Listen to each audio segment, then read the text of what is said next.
close the period of nominations and proceed to the voting for the Senate President pro tempore. Those who are in favor say aye.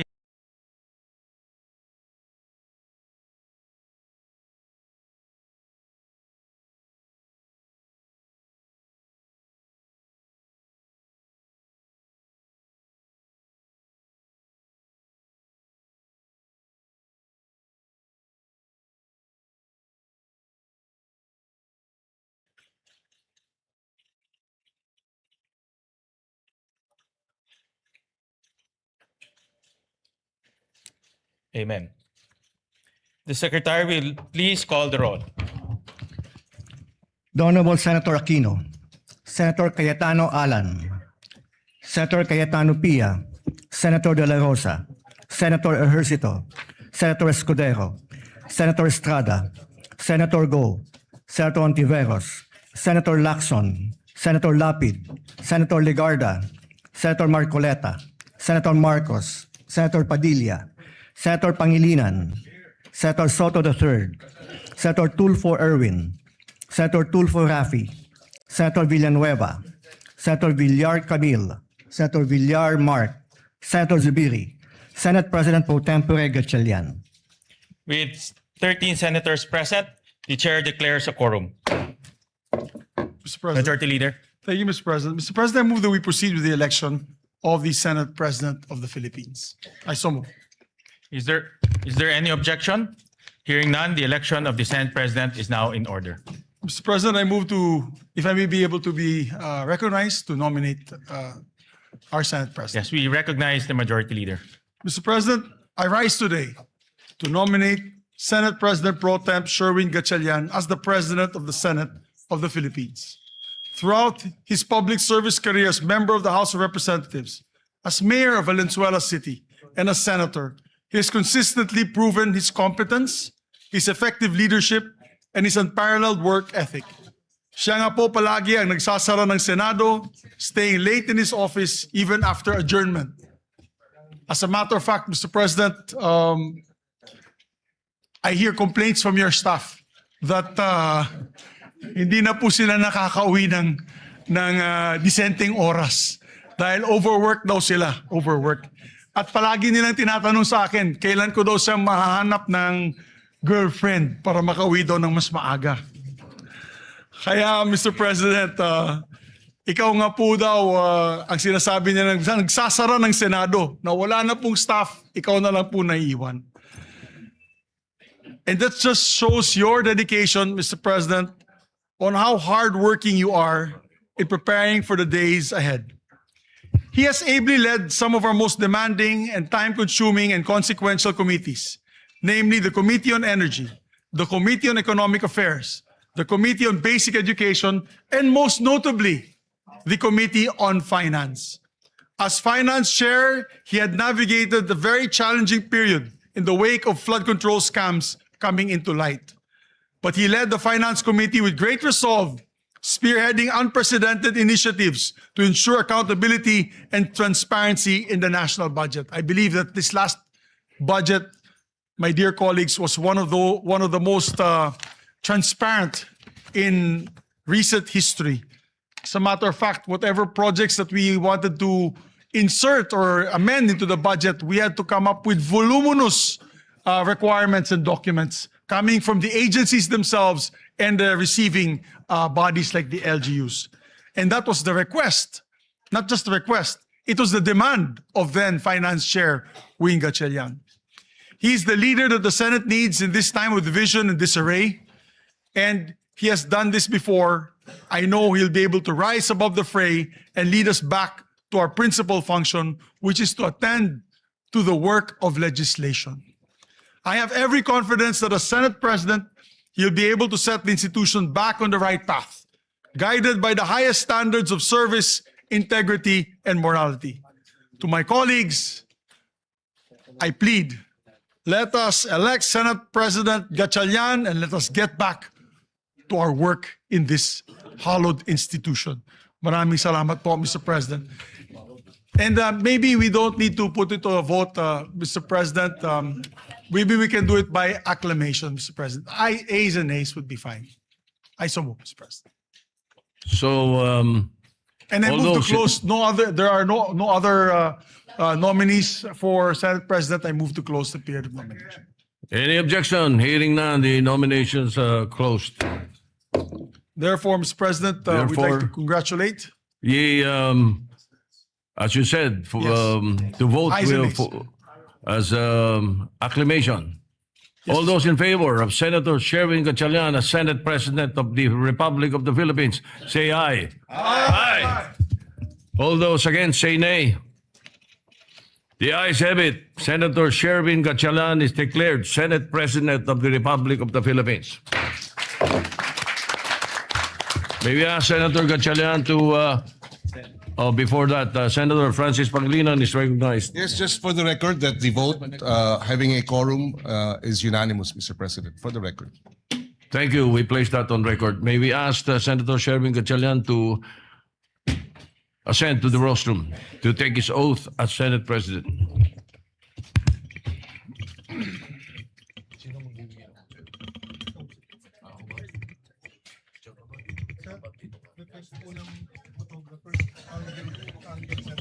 For the record, Mr. President.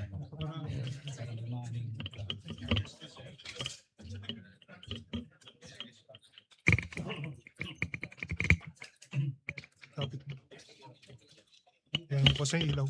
Spot na. May mga kasama ka. Meron. Sila mix. Oo, dapat. Mix at saka si Cheese. Mix. May we request Senator Zubiri and Senator Escudero to please join us. Dito sila likod ko. Oo. Pamilya mo sa likod. Seko, okay. Mga ex. Mga Dito. Mga X-Men. Yung kayo sa kabila. Yung kayo sa kabila. Dito kami. Dito yung family. Di ba dapat dito kayo? Dito kayo dalawa. Dito. Dito kayo. Yan. Yung may family. Alright. Sige. Pare, first Tama ba? bachelor Senate President. Yung iba pretending. Oh, mami mo nandyan naman. Diyan na. Leto na. Yeah, kompleto na. Okay. Please raise your right hand and repeat after me. I state your name. I, Sherwin Gatchalian, Having been elected to the position of Senate President, having been elected to the position of Senate President, do hereby solemnly swear do hereby solemnly swear that I will well and faithfully discharge that I will well and faithfully discharge to the best of my ability to the best of my ability the duties of my present the position duties of my present position and of all others I may hereafter hold and of all others I may hereafter hold under the Republic of the Philippines, under the Republic of the Philippines, that I will support and defend that I will support and defend the Constitution of the Philippines, the Constitution of the Philippines, that I will obey the laws, legal orders, and decrees that I will obey the laws, legal orders, and decrees promulgated by the duly constituted authorities promulgated by the duly constituted authorities and maintain true faith and allegiance and maintain true faith and allegiance to the Republic of the Philippines, to the Republic of the Philippines, and that I impose this obligation upon myself and that- voluntarily and that I impose this obligation upon myself voluntarily without mental reservation without mental reservation or purpose of evasion. or purpose of evasion. So help me God. So help me God. Congratulations, sir. Thank you. Thank you.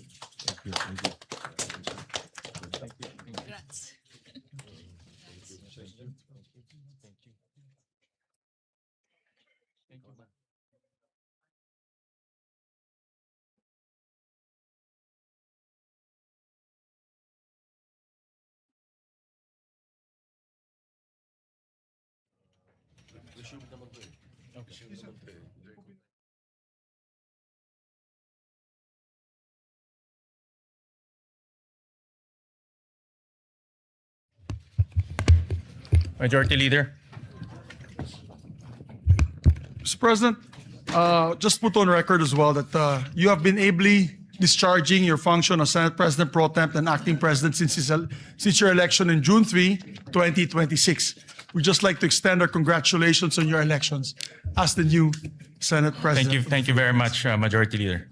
Thank you, Mr. President. Mr. President, now I would like to move that we proceed with the election of the Senate President Pro Tempore.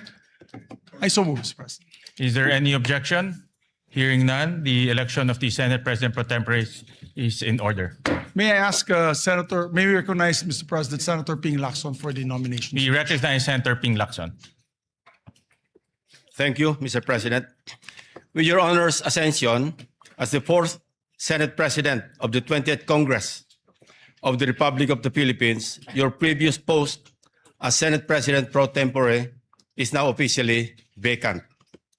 May I therefore nominate Senator Vicente Soto III to the position of Senate President Pro Tempore. Before I make my motion, Mr. President, I think I will be remiss of my duty and responsibility as a senator, colleague, and friend if I didn't thank and commend our two distinguished colleagues, Senator Chis Escudero and Senator Joel Villanueva, for responding to their higher calling for this chamber, our beloved institution known as the Philippine Senate, higher than their friendships, their affiliations, and every individual member of this body, even higher than themselves. I would also wish to put on record that I intentionally and voluntarily relinquished the chairmanship of what is known or often referred to as the most powerful committee, the Blue Ribbon, for two primary reasons. Number one, I am tired of losing old friends and creating new enemies. And number two, there are other colleagues who are equally, if not more qualified than this humble representation to take on the job. If there were no takers, I was willing, albeit with a heavy heart, to retain and continue sitting as chairman and resume a duty that I am morally and obligated to perform. With that, Mr. President, I move to nominate the position of Senate President Pro Tempore, Senator or the Honorable Vicente Soto III. I so move, Mr. Chairman, Mr. President. Thank you. Thank you. Majority Leader. Thank you, Mr. President. And just to give a short manifestation, Mr. President, I'd like to have the privilege to second the nomination of Senator Vicente C. Soto III as a Senate President Pro Temp. I was his majority leader in all three times he was elected as Senate President. It was an honor for me to be his majority leader. They used to call me Major, as the major in the plenary. But I can say from experience that he's second to none when it comes to knowledge of our institutional rules, traditions, and processes. He's what we need in the Senate leadership today. Someone who will protect the stability of the Senate and uphold the rules that give this institution shape and direction. Therefore, I would like to second the nomination of Vicente C. Soto III as our Senate President Pro Tem. Mr. President, there being no other nominations, I therefore move that we close the period of nomination and proceed with acclamation. We therefore close the period of nominations and proceed to the voting for the Senate President Pro Tempore. Those who are in favor say aye. Aye. Those who are not in favor say nay. The ayes have it. Congratulations to our new Senate President Pro Tempore, Senator Tito Soto. May we proceed, Mr. President, with the oath taking of the Senate President Pro Tempore.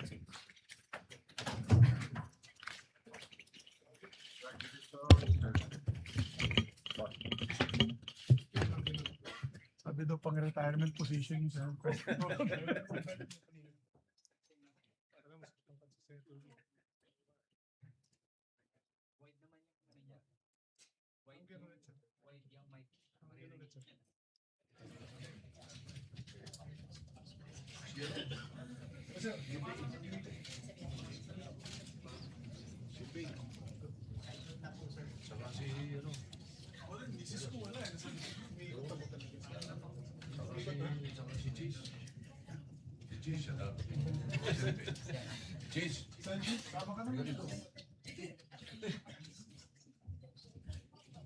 You want us to be behind you, sir? Ayan pala, ayan pala. Congratulations, sir. Thank you. Sorry, dito na kami dumaan, sir.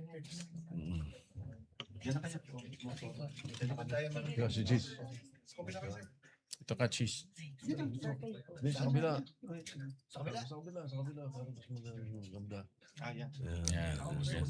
Sa tabi ko. Mamaya, ako na mag-isa. Okay. Oath of office, please repeat after me. I state your name.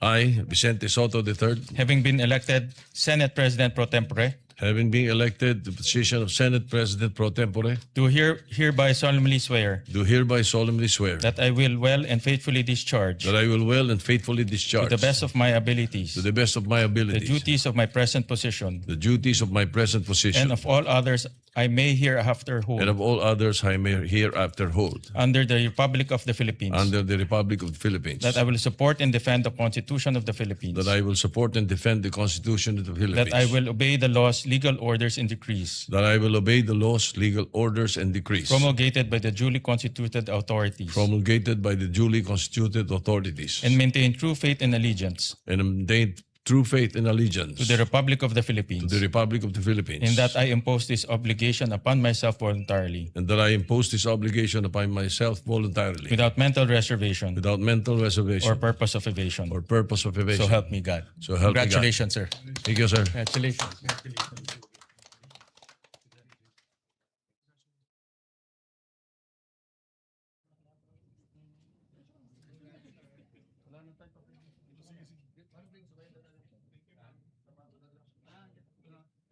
JB, sama ka naman dito.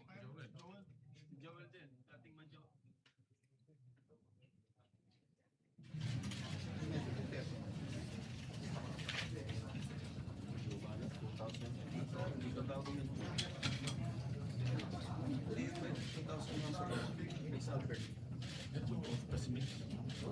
Wala na nomination. Hindi, off lang.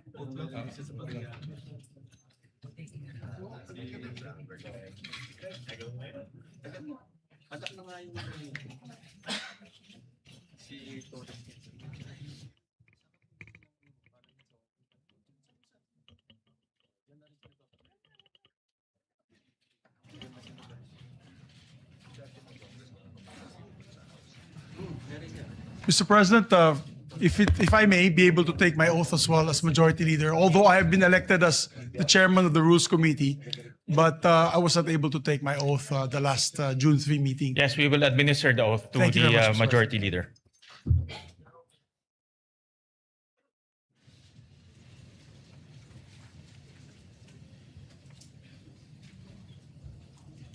Ito yung isang Congress na pang-apat na yung Senate President. Oath of office, please repeat after me. I state your name. I, Juan Miguel Zubiri, Having been elected to the position of Chairperson of the Committee on Rules, having been elected to the position of Chairperson of the Committee on Rules, do hereby solemnly swear do hereby solemnly swear that I will well and faithfully discharge, that I will well and faithfully discharge, to the best of my ability, to the best of my the ability, duties of my present position, the duties of my present position, and of all others I may hereafter hold, and of all others that I may hereafter hold, under the Republic of the Philippines, under the Republic of the Philippines, that I will support and defend the Constitution of the Philippines, that I will support and defend the Constitution of the Philippines, that I will obey the laws, legal orders, and decrees that I will obey the laws, legal orders, and decrees promulgated by the duly constituted authorities, promulgated by the duly constituted authorities, and remain true faith and allegiance to the Republic of the Philippines, and remain true faith and allegiance to the Republic of the and Philippines, that I impose this obligation upon myself voluntarily, and that I impose this obligation upon myself voluntarily, without mental reservation without mental or reservation purpose of evasion. or purpose of evasion. So help me God. So help me God. Congratulations. Thank you very much, sir. Thank you, sir.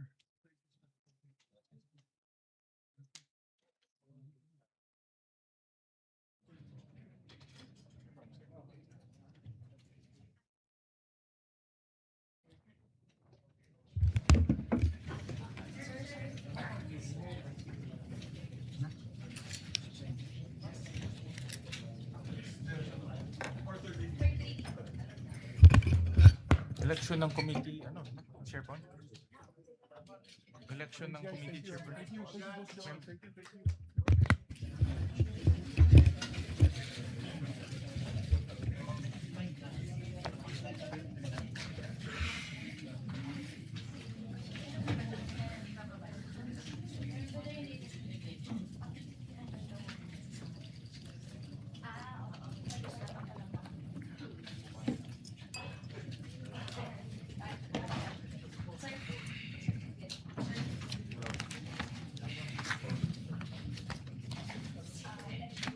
Yes.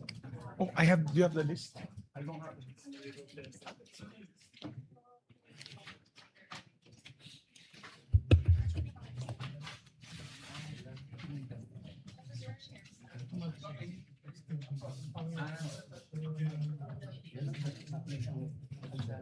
Majority Leader. Yes, Mr. President, we're about to elect the members of the different committees so that we can buckle down to work, Mr. Correct. President. But I need just a 1 minute suspension to get the list from the staff. 1 minute suspension.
Mr. President, while our secretariat is still printing out the names of the other members of the committees, I'd just like to put on record the chairpersons of some of the committees have already been elected in June 3, 2026.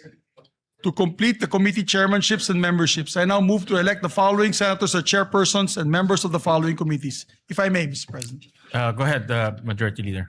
Mr. President, I move for the constitution of the Committee on Accountability and Public Officers and Investigations, or the Blue Ribbon Committee, to be composed of 17 regular members and 3 ex officio members, reflecting an 11-9 majority-minority ratio. With the chairperson being elected, which is Senator Erwin Tulfo, and with 3 ex officio members taken into account, I move that all majority members, with the exception of one, which is Senator Chis Escudero, he requested to be the one, not as a member of the committee, be elected as members of the said committee. I further move that all remaining senators who are currently in active discharge of their senatorial functions and who are not otherwise designated as ex officio members be elected as regular members, subject to the prescribed membership limit under the rules. So moved, Mr. President. Is there any objection? Hearing none, the motion is approved. Yes, just to explain to the public that's listening, all members, actually 17 members po ang membership ng Committee on Accountability and Plus 3. Public Officers and Investigations, the Blue Ribbon Committee. Ibig po sabihin yan, 17 members plus yung ex officio members, which is the Senate President Pro Temp, the Majority Leader, the deputies, the 2 Deputy Majority Leaders, the Minority Leader, and also the Deputy Minority Leader. So halos lahat po, sa lahat na nakikinig po sa atin na yung araw na ito, halos lahat ng members ng Senado, except for one, ay magiging membro ng Blue Ribbon. So we just move today, Mr. President, to state that fact and put on the record. So noted. Thank you very much, Mr. President. And upon the instruction of the chairperson, Senator Erwin Tulfo, I manifest the designation of Senator Kiko Pangilinan as vice chairperson of the said committee. Is there any objection? Hearing none, manifestation is noted. Mr. President, I'd like to also move on the election of members of the Committee on Social Justice on the part of the majority. The chairperson is Senator Erwin Tulfo. The vice chairperson is Senator Risa Ontiveros. And the members are Senator Kiko Pangilinan, Senator Manuel Lito Lapid, and Senator Raffy Tulfo. Is there any objection? Hearing none, the motion is approved. Mr. President, I move to elect the members of the Committee on Energy. The chairperson being Senator Erwin Tulfo, vice chairperson Senator J.V. Ejercito, members Senator Risa Ontiveros, Senator Bam Aquino, Senator Lito Lapid, and Senator Raffy Tulfo. We still need 2 members of the majority. I'll wait for the chairperson to give me the names of the 2 additional members. And so move, Mr. President. Is there any objection? Hearing none, the motion is approved. Thank you, Mr. President. Mr. President, I move that we elect the committee members of the Committee on Trade, Commerce, and Entrepreneurship.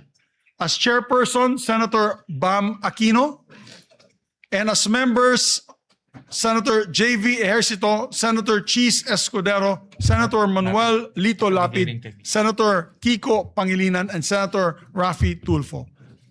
Is there any objection? Hearing none, the motion is approved. Mr. President, I move that we elect the members of the Committee on Constitutional Amendments and Revision of Codes. The chairperson being Senator Francis Kiko Pangilinan, and members Senators Risa Ontiveros, Senator Ping Lacson, Senator J.V. Ejercito, Senator Bam Aquino, Senator Lito Lapid, and Senator Chis Escudero. I so move. Is there any objection? Hearing none, the motion is approved.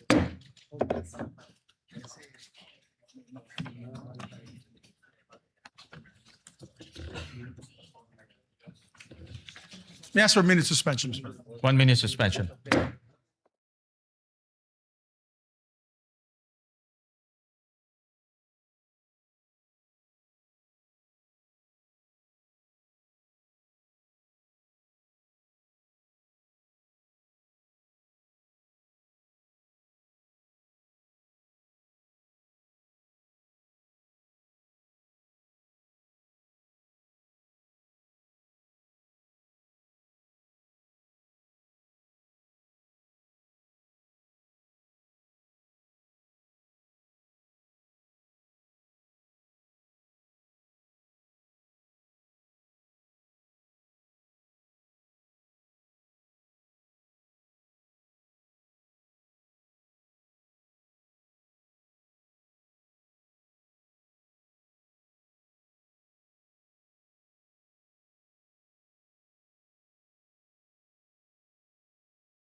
Also, the members of the Committee on Agriculture, Food and Agrarian Reform. The chairperson being Senator Francis Kiko Pangilinan, the vice chairperson being Senator J.V. Ejercito, members Senator Risa Ontiveros, Senator Bam Aquino, Senator Lito Lapid, Senator Erwin Tulfo, Senator Rafi Tulfo, Senator Chis Escudero, and Senator Joel Villanueva. I so move. Is there any objection? Hearing none, the motion is approved.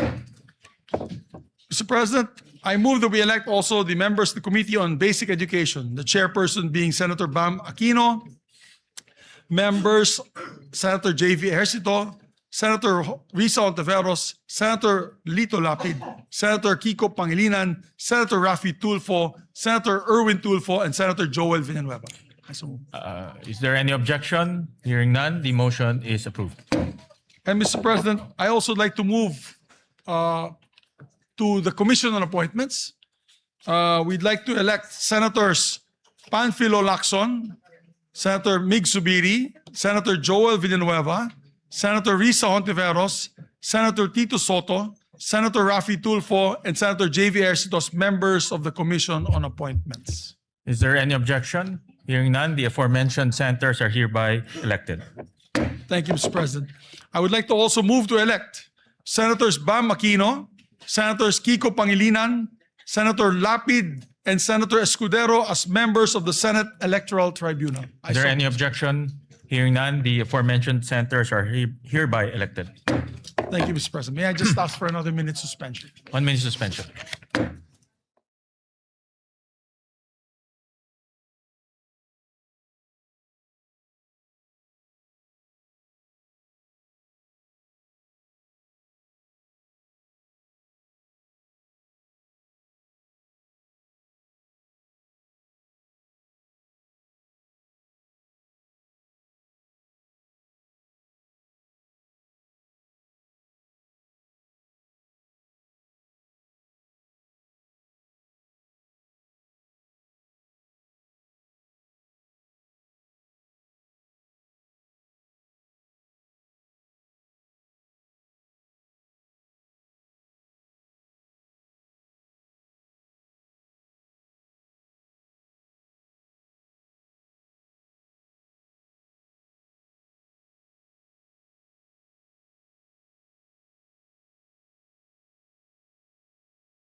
Thank you, Mr. President. Mr. President, the same situation is on the Committee on Foreign Relations, where there are 17 members of the Senate who are members of this committee. I move, and me being the chairperson, Mr. President, that was elected last June 3, that I have retained the position as chairperson of the Committee on Foreign Relations, and that all members be made as members of the Foreign Relations, except for one on our part, Mr. President, with the permission of Senator Lito Lapid. Does the committee have 17 members as well? Yes. Okay. So the same So situation. same as the Blue situation Ribbon. as Blue Ribbon? Yes, Mr. All right. President. So we elect all members except for Senator Lapid as member of the Committee on Foreign Relations. So move, Mr. President. Is there any objection? Hearing none, the motion is approved. Thank you, Mr. President. Mr. President, also for the Committee on Science and Technology, I move that we elect the members, the chairperson being Senator Bam Aquino, the members being Senator J.V. Ercito, Senator Kiko Pangilinan, and Senator Risa Ontiveros. I so move, Mr. President. Is there any objection? Hearing none, the motion is approved. Mr. President, I'd like to also move to elect the members of the Committee on Justice, the chairperson being Senator Francis Kiko Pangilinan, Vice Chairperson Senator Ping Lacson, and members Senator Risa Ontiveros, Senator Bam Aquino, and Senator Joel Villanueva. Is there any objection? Hearing none, motion is approved. And also like to designate, for the record, Senator Ping Lacson as one of the vice chairpersons of the Blue Ribbon Committee. I forgot to mention earlier. So noted. May I ask for a minute suspension, Mr. President? 1 minute suspension.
to also manifest for the record that in the Committee on Justice, the chairperson is automatically the member of the JBC. Yes. Which is Senator Francis Kiko Pangilinan. Correct. For the Senator record, Mr. President. Pangilinan will represent the Senate in the JBC. Mr. President, I move that we elect also members of the Committee on Rules.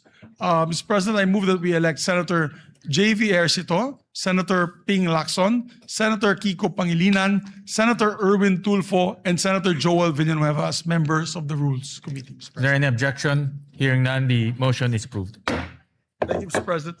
Mr. President, we'd like to also elect the members of the Committee on Health and Demography, Mr. President.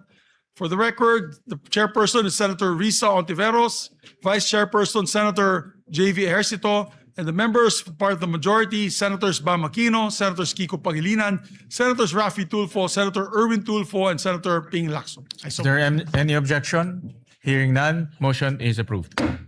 Mr. President, we'd like to also move to elect the members of the Committee on Energy. The part of the chairperson is Senator Erwin Tulfo, the vice chairperson is Senator J.V. Ejercito, and the members are Senator Risa Ontiveros, Senator Bam Aquino, Senator Ping Lacson, Senator Raffy Tulfo. I so move, Mr. President. Is there any objection? Hearing none, motion is approved.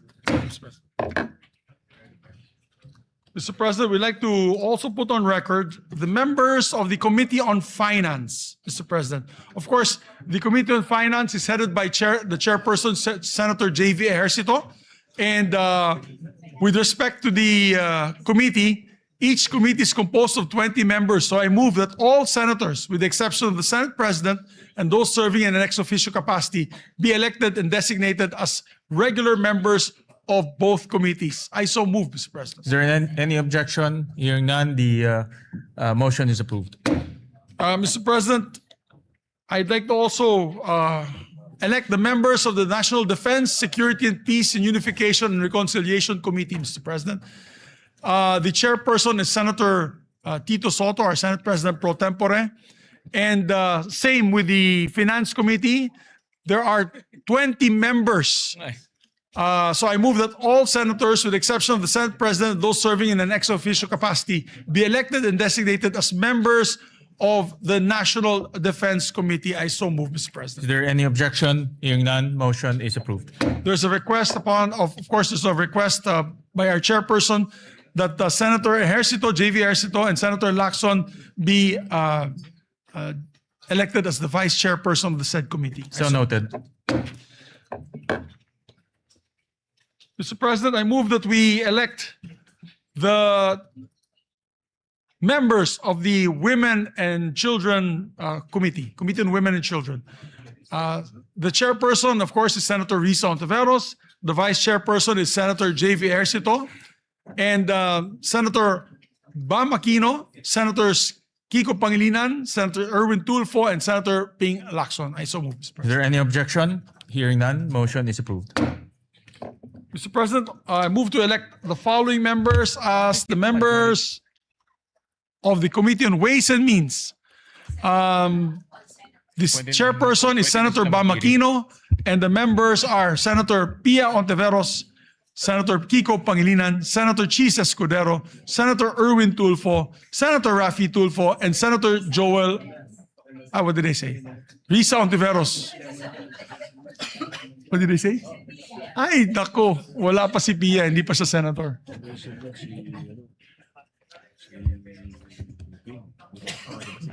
Senator Pia. Okay, my apologies, Mr. President. My apologies. The chairperson of the Ways and Means Committee is Senator Ping Lacson, Mr. President. And vice chair will be Senator Bam Aquino, Senator Risa Ontiveros, Senator Kiko Pangilinan, Senator Francis Escudero, Senator Erwin Tulfo, Senator Raffy Tulfo, and Senator Joel Villanueva. So moved. Is there any objection? Hearing none, motion is carried. May I ask for another minute suspension? Session suspended.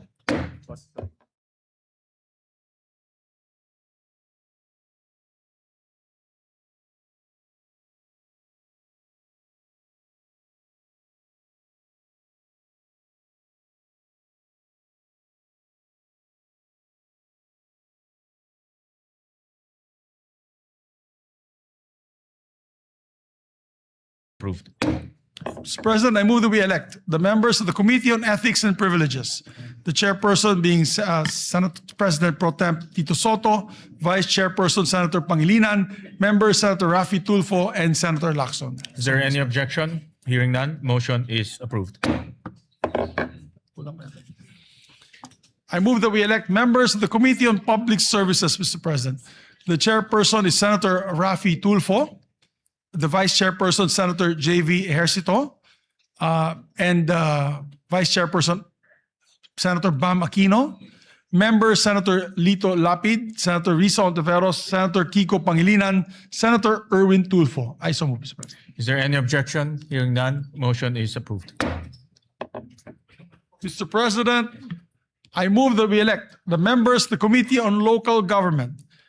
It is headed by their chairperson, Senator J.V. Ejercito, Vice Chairperson, Senator Ping Lacson, members, Senator Raffy Tulfo, Senator Francis Kiko Pangilinan, Senator Risa Ontiveros, Senator Joel Villanueva, Senator Lito Lapid, and Senator Bam Aquino. I so move. Mr. Is there any objection? Hearing none, motion is approved. Thank you, Mr. President.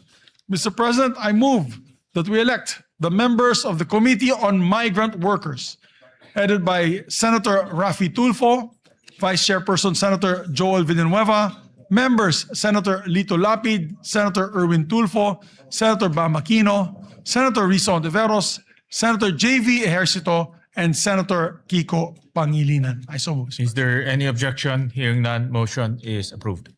May I ask for a minute suspension once again? Session suspended.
Thank you very much, Mr. President. Mr. President, I'd like to ask my colleagues for a bit of patience because the lists were only given today and they're just verifying all the names na hindi magdodoble po tsaka hindi po tayo sumobra sa allotted Number of ratio seats. natin, Mr. President. So, and I'd just like to reiterate the election of the JBC representatives pursuant to Article 8, Section 8 of the Constitution. I move to elect Senator Francis Pangilinan as the Senate representative to the Judicial and Bar Council. Vice Sen. Rodante Marcoleta. I so move, Mr. President. Is there any objection?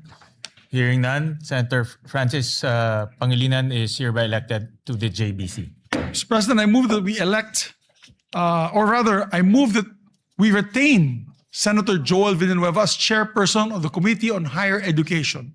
And his vice chairman will be Senator Ejercito.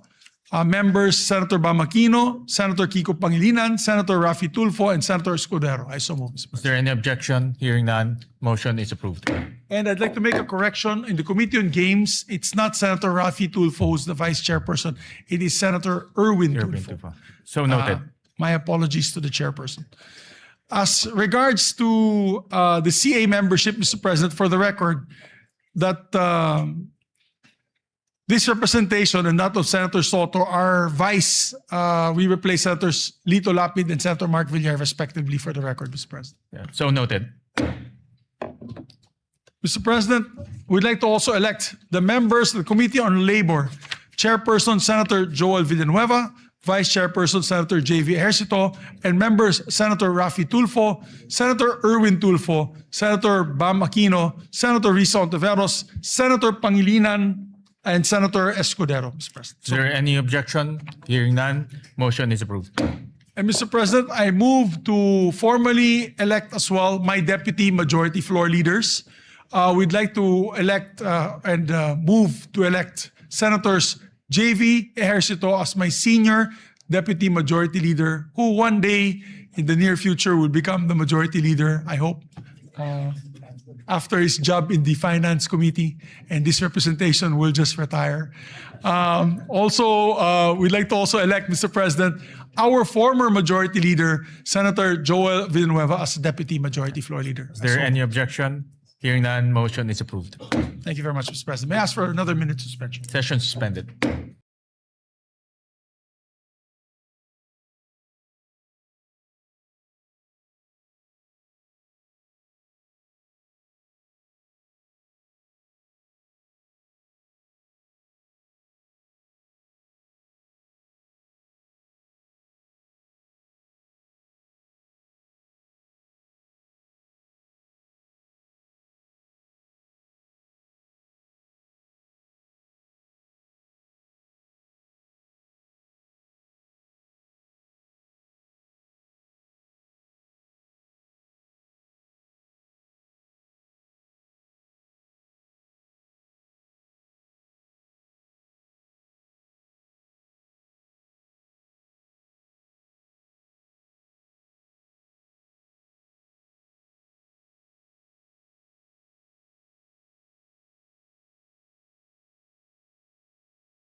President, may we request, while we're just awaiting for the names of the committee memberships of the other remaining committees, may we request our members and colleagues to come back to the floor so that we may proceed for a third reading vote.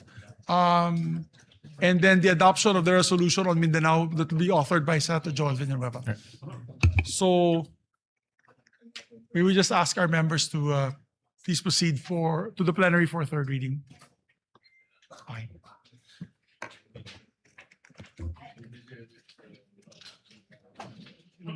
Erwin and Senator Newton. Okay. Senator Erwin.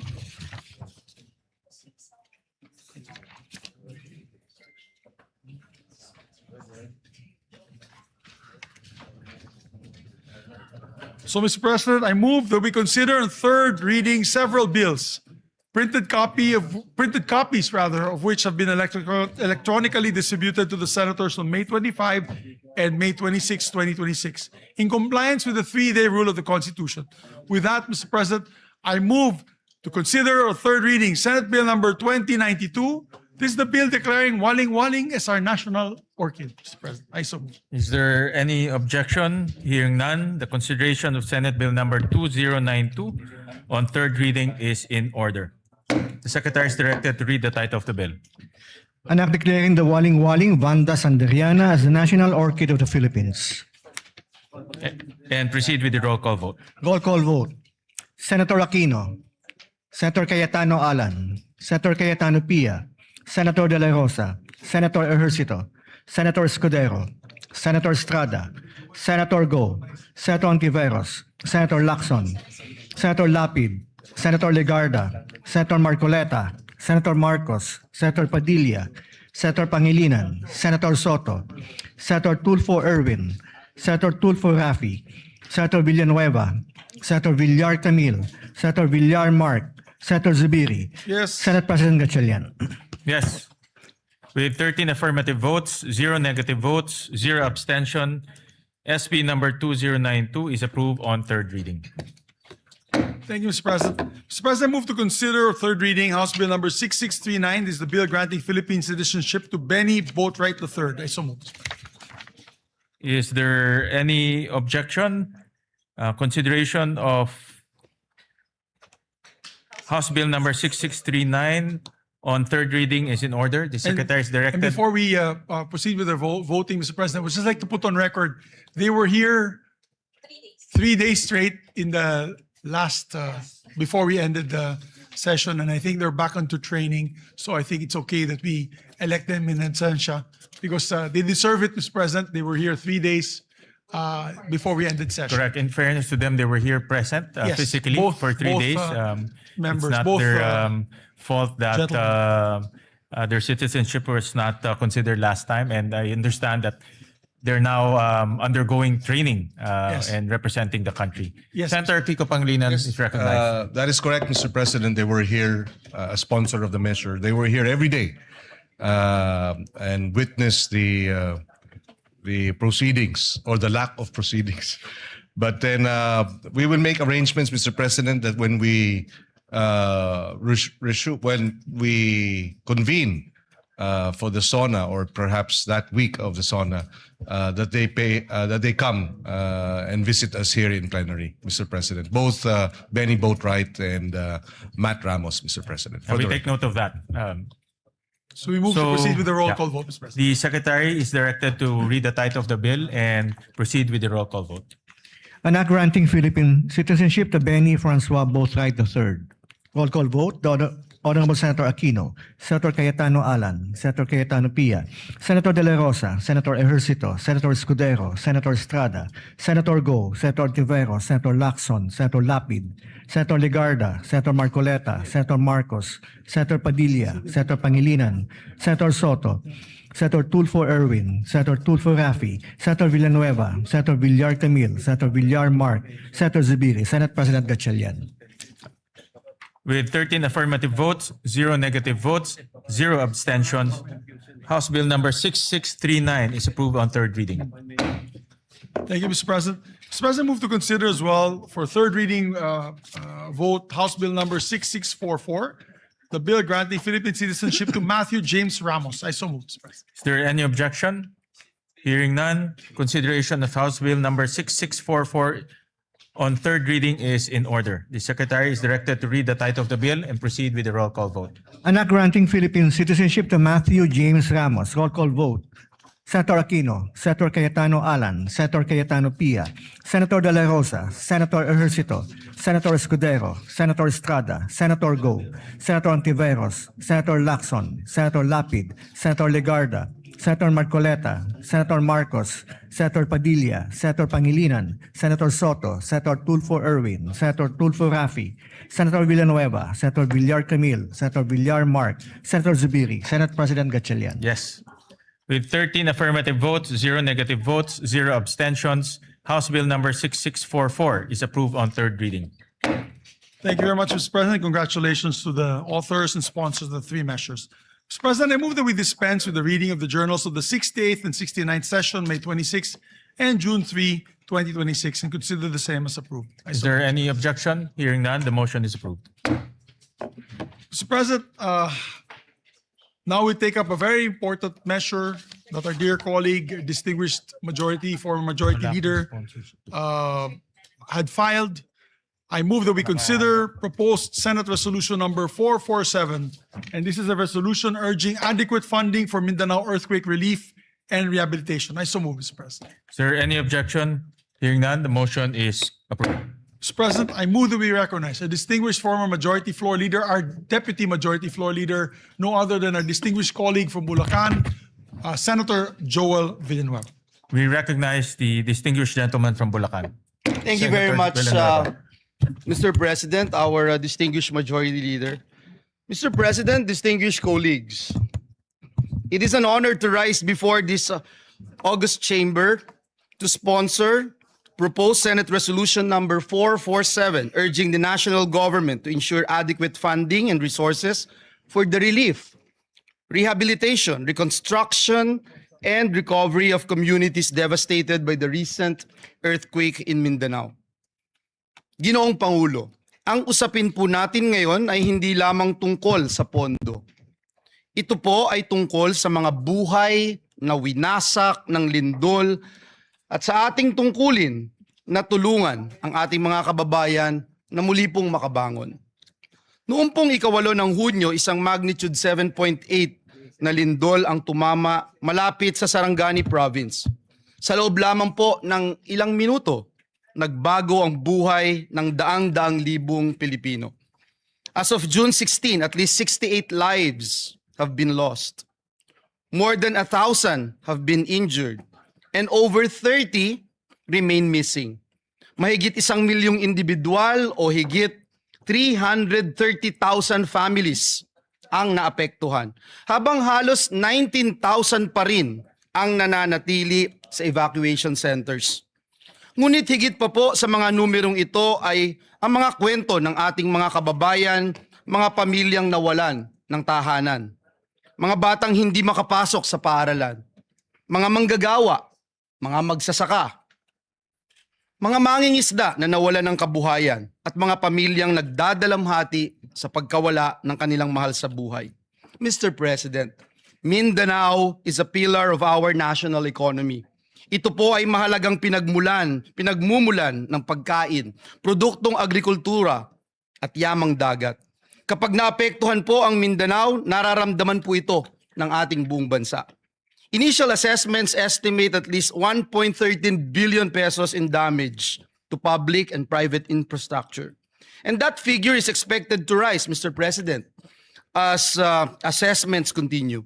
Nasira po ang mga tahanan, paaralan, ospital at iba pang mahalagang infrastruktura. Ngunit ang mas malaki pong hamon ay ang muling pagtatayo ng mga komunidad at pagbibigay ng bagong pag-asa sa ating mga kababayan. Kaya Ginoong Pangulo, sa pagkakataong ito, nais po nating makita, nais natin din pong kilalanin, lalo na ang ating mga rescue workers, health workers, uniformed personnel, volunteers, local officials at humanitarian organizations na wala pong sawang tumutulong sa mga nasalanta. Ngunit alam po natin, Ginoong Pangulo, alam natin na hindi po sapat ang bayanihan lamang. Heroism saves lives, but resources rebuild communities. Compassion comforts victims, but funding restores livelihoods. Kaya po kinakailangan nating tiyakin na ang lahat ng magagamit na pondo at suporta ng ating pamahalaan ay agad-agad na mapakilos upang mapabilis ang relief, rehabilitation, reconstruction at pagpapanumbalik ng kabuhayan sa mga apektadong lugar. Ginoong Pangulo, sa panahon po ng sakuna, nasusukat hindi lamang po ang tibay ng ating mga infrastruktura, kundi ang tibay ng ating pagkakaisa bilang isang bansa. Ngayon ang panahon upang patunayan na walang Pilipinong maiiwan. And for these reasons, Mr. President, I respectfully seek the support of our esteemed colleagues for the immediate adoption of this resolution. Marami pong salamat at pagpalain tayong lahat ng ating Panginoong Diyos. Senator Erwin Tulfo is recognized, then Senator Kiko Pangilinan. May we recognize as well Senator J.V. Ejercito to And sponsor. Senator, we And then recognize, after which, sorry. yeah, I we just- recognize Senator JV first for his Yes, I have the co-sponsorship. list. It's the Senator J.V. Ejercito, Mr. President. After that, Senator Kiko Pangilinan and Senator Erwin Tulfo. And Senator Raffy Tulfo after. So we first recognize Senator JV Ejercito. Thank you, Mr. President. Ginoong Pangulo, mga kasamahan sa Senado at sa mga kababayan natin sa Mindanao, magandang umaga po. I rise today to co-sponsor proposed Senate Resolution number 447, a resolution urging the national government to take all necessary measures to ensure the availability of adequate funding and resources for the relief, rehabilitation, reconstruction, and recovery of communities affected by the recent devastating earthquake in Mindanao. Through the resolution, the Senate joins the nation in mourning and honoring the lives lost during the devastating earthquake that hit our brothers and sisters in Mindanao, particularly the province of Sarangani, South Cotabato, Davao Occidental, and Davao del Sur. 68 deaths were reported by the National Disaster Risk Reduction and Management Council, while 33 remain missing according to the latest reports made by the NDRRMC last Tuesday. Mr. President, ang mga buhay pong ito ay hindi numero lamang. These are lives and futures that were abruptly cut short by this disaster.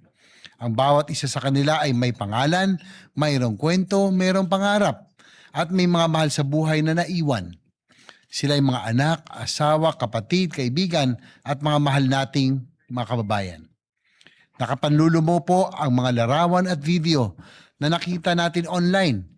Ano pa kaya ang aktwal na pakiramdam at sitwasyon na dinadanas ng ating mga kababayan? Bilang magulang, nakakatakot isipin na malagay sa kaparehong sitwasyon ang aking mga anak. Nakita natin ang mga mag-aaral at maguro na napuno ng takot habang niyayanig ng lindol ang kanilang paaralan.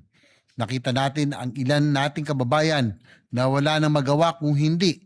Tignan na lamang ang pagguho ng magusali at negosyo na kanilang pinagtrabahuhan at ipinundar.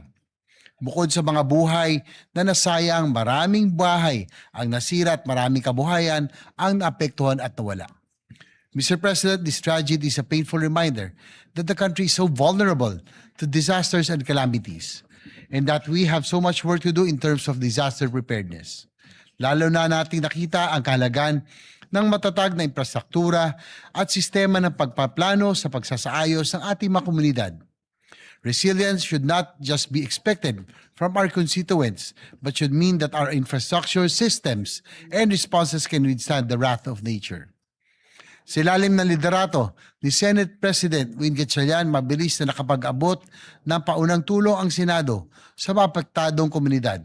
Subalit alam natin na hindi matatawaran ng kahit anong ayuda, donasyon o anumang halaga ang mga buhay na nawala at ang sakit ng trahedya na dinaranas ng mga naiwang pamilya. Kaya naman, nakikiisa ko sa panawagan na sa pamamagitan ng Senate Resolution na ito ay tiyakin ng ating pamahalaan ang agaran at pangmatagalang suporta para sa rehabilitasyon at pagbangon ng Mindanao. Bigyan natin ng malalim na kahulugan ang mga nawalang buhay sa pamamagitan ng pagtiyak na ang naiwan ay muling makapagsisimula. Ginoong Pangulo, gagawin natin ang ating tungkulin dito sa Senado.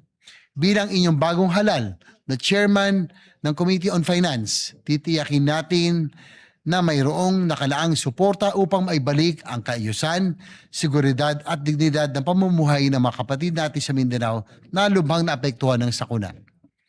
Maraming pagsubok na ang dinaanan ng ating bansa, maraming bagyo, lindol at iba pang kalamidad at pandemya ang sumubok sa tibay ng sambayanang Pilipino. Sa mga panahong mahirap para sa ating mga kababayan, ang pagbangon, ipakita natin na mayroon sila maasahan na gobyerno at mga namumuno. Lubos po tayo nakikiramay sa mga pamilyang nawalan at nakikisa tayo sa buong Mindanao sa panahong ito ng pagdadalamhati. Pagbangon Mindanao, maraming salamat po. Maraming salamat, Senator JB. We recognize Senator Erwin Kiko Pangilinan.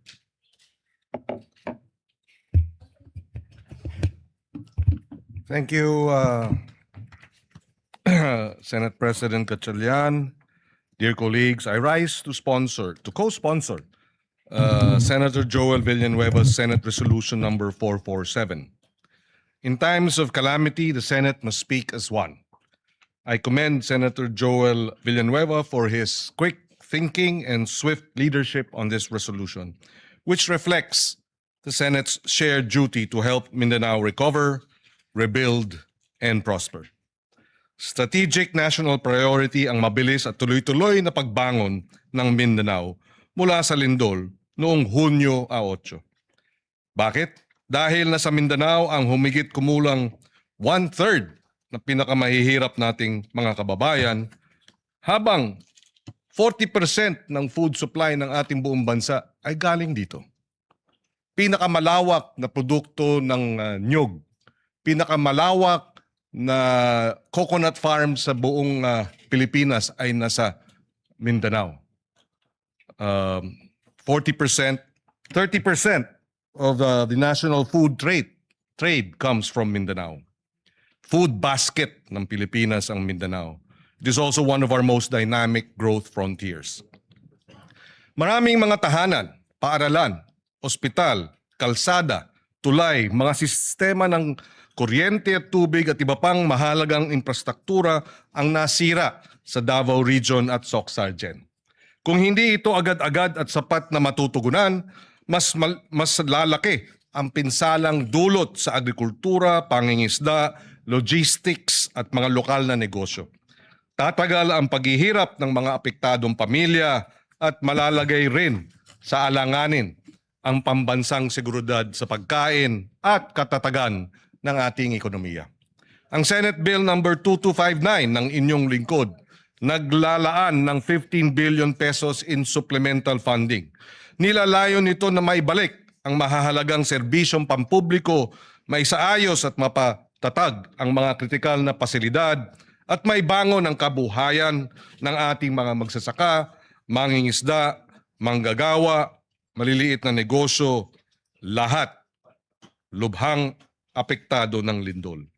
Sa pagsuporta ng PS Resolution number 447 ni Senator Joel at sa ating Senate Bill 2259, pinagtitibay ng Senado na nasa interes ng buong Pilipinas ang pagbangon ng Mindanao. Dahil pagprotekta ito sa ating sistema ng pagkain, pangangalaga sa mga trabaho at pagpapatatag at pagpapabagsak o baba ng presyo ng mga bilihin. Sa sama-sama nating pagkilos, bubuo tayo ng isang Mindanao na mas matatag, mas ligtas at mas handa, gayon din ng buong bansa. Kaysa natin ang ating mga kababayan sa Mindanao at hindi natin iiwan ang mga kababayan natin dito. Maraming salamat. And again, maraming salamat kay Senator Joel for sponsoring this measure. We recognize the gentleman from Palawan, Senator Erwin Tulfo. Thank you, Mr. President. I rise today to express my full support and to formally manifest my co-sponsorship of the Senate Resolution number 447, which urges the government to take all necessary measures to assist the people of Mindanao following the recent earthquake that has caused significant damage to lives, homes, infrastructure, and livelihoods. In times of calamity, it is our duty as public servants to ensure that affected communities receive immediate, adequate assistance. The earthquake has brought hardship and uncertainty to many families, underscoring the need for a swift, coordinated, and comprehensive response from all concerned agencies. Through this resolution, we reaffirm our commitment to mobilizing relief efforts, providing emergency assistance, restoring essential services, and supporting the long-term recovery and rehabilitation affected areas. We also recognize the resilience of the people of Mindanao and stand in solidarity with them as they rebuild their communities. It is imperative that the national government, together with local government units and relevant stakeholders, work closely to address the urgent needs of those affected and to strengthen disaster preparedness and response mechanism to mitigate the impact of future calamities. Ginong Pangulo at mga kasamahan, ito po yung sinasabi ko noon pa at paulit-ulit ko na sinasabi. Isang tabi po natin ang ating mga personal or group interest, alang-alang po sa mas nakakarami sa atin. We commend Senator Joel Villanueva for coming in today to file this resolution for the victims of the Mindanao quake. Thank you, Senator Joel Villanueva, for this resolution. For this reason, I wholeheartedly support and co-sponsor Senate Resolution number 447, Mr. President, and urge its immediate adoption. Thank you and good morning. Any more, Majority Leader? Any more, Senator Rafi? Yeah. While waiting for Senator Rafi, let me commend the resolution filed by Senator Joel Villanueva, PS Resolution 447. Ito po ay napapanahon dahil po yung naranasan ng Mindanao, particularly Sarangani and Gensan, ay isa sa pinakamalakas na lindol na naranasan po ng ating bansa. At marami pong infrastruktura na nasira doon. Nakita ho namin ni Senator Erwin, Senator JV at Senator Migs. At marami rin pong nasawi na buhay. At kami po ay nakikiramay at nakikiisa po sa mga kababayan ho natin sa Gensan, Sarangani at sa lahat pong ng lugar na tinamaan po ng lindol. At kaya po nagbibigay-pugay ho kami kay Senator Joel dahil ito pong resolution ay nagdedirekta ng mabilis na action at mabilis po na pag-release ng pondo para po makatulong po sa mga kababayan natin sa Mindanao. With that, we recognize Senator Rafi Tulfo. Mr. President, colleagues, I rise today to express my strong support for Senator Joel Villanueva, Senate Resolution 447 and 452 concerning the recent 7.8 earthquakes which struck Mindanao last June 8, 2026. Hindi basta numero mga biktima ng lindol o anumang kalamidad. Sila po ay mga pamilyang nawalan ng mga mahal sa buhay, tahanan at kabuhayan. The people of Mindanao have shown remarkable resilience in the face of adversity. Ngunit hindi sapat ang katatagan lamang. Hindi natin maaaring iasa sa tibay ng loob ng ating mga kababayan ang kanilang pagbangon. Kailangan nila ang agarang tulong at buong suporta ng pamahalaan upang muling maitayo ang kanilang mga buhay at komunidad. These resolutions recognize the urgent need to assess the full extent of the damage, ensure the relief and rehabilitation efforts are delivered efficiently, and identify measures that will strengthen the preparedness of our community against future disasters. Kasabay po nito, kinikilala natin rin ang kabayanihan ng ating mga rescue workers, medical teams at frontliners na nagbuwis ng oras at lakas upang pangunahan ang ating recovery efforts. For these reasons, I express my support, again, for Senate Resolution 447 and 452, and urge my colleagues to continue working together to ensure that the affected communities receive the assistance, rehabilitation, and protection that they deserve. May we continue to pray for their rehabilitation and for the continued safety of all our kababayans. Maraming salamat po, Mr. President. Thank you. Thank you very much for the co-sponsorship speech.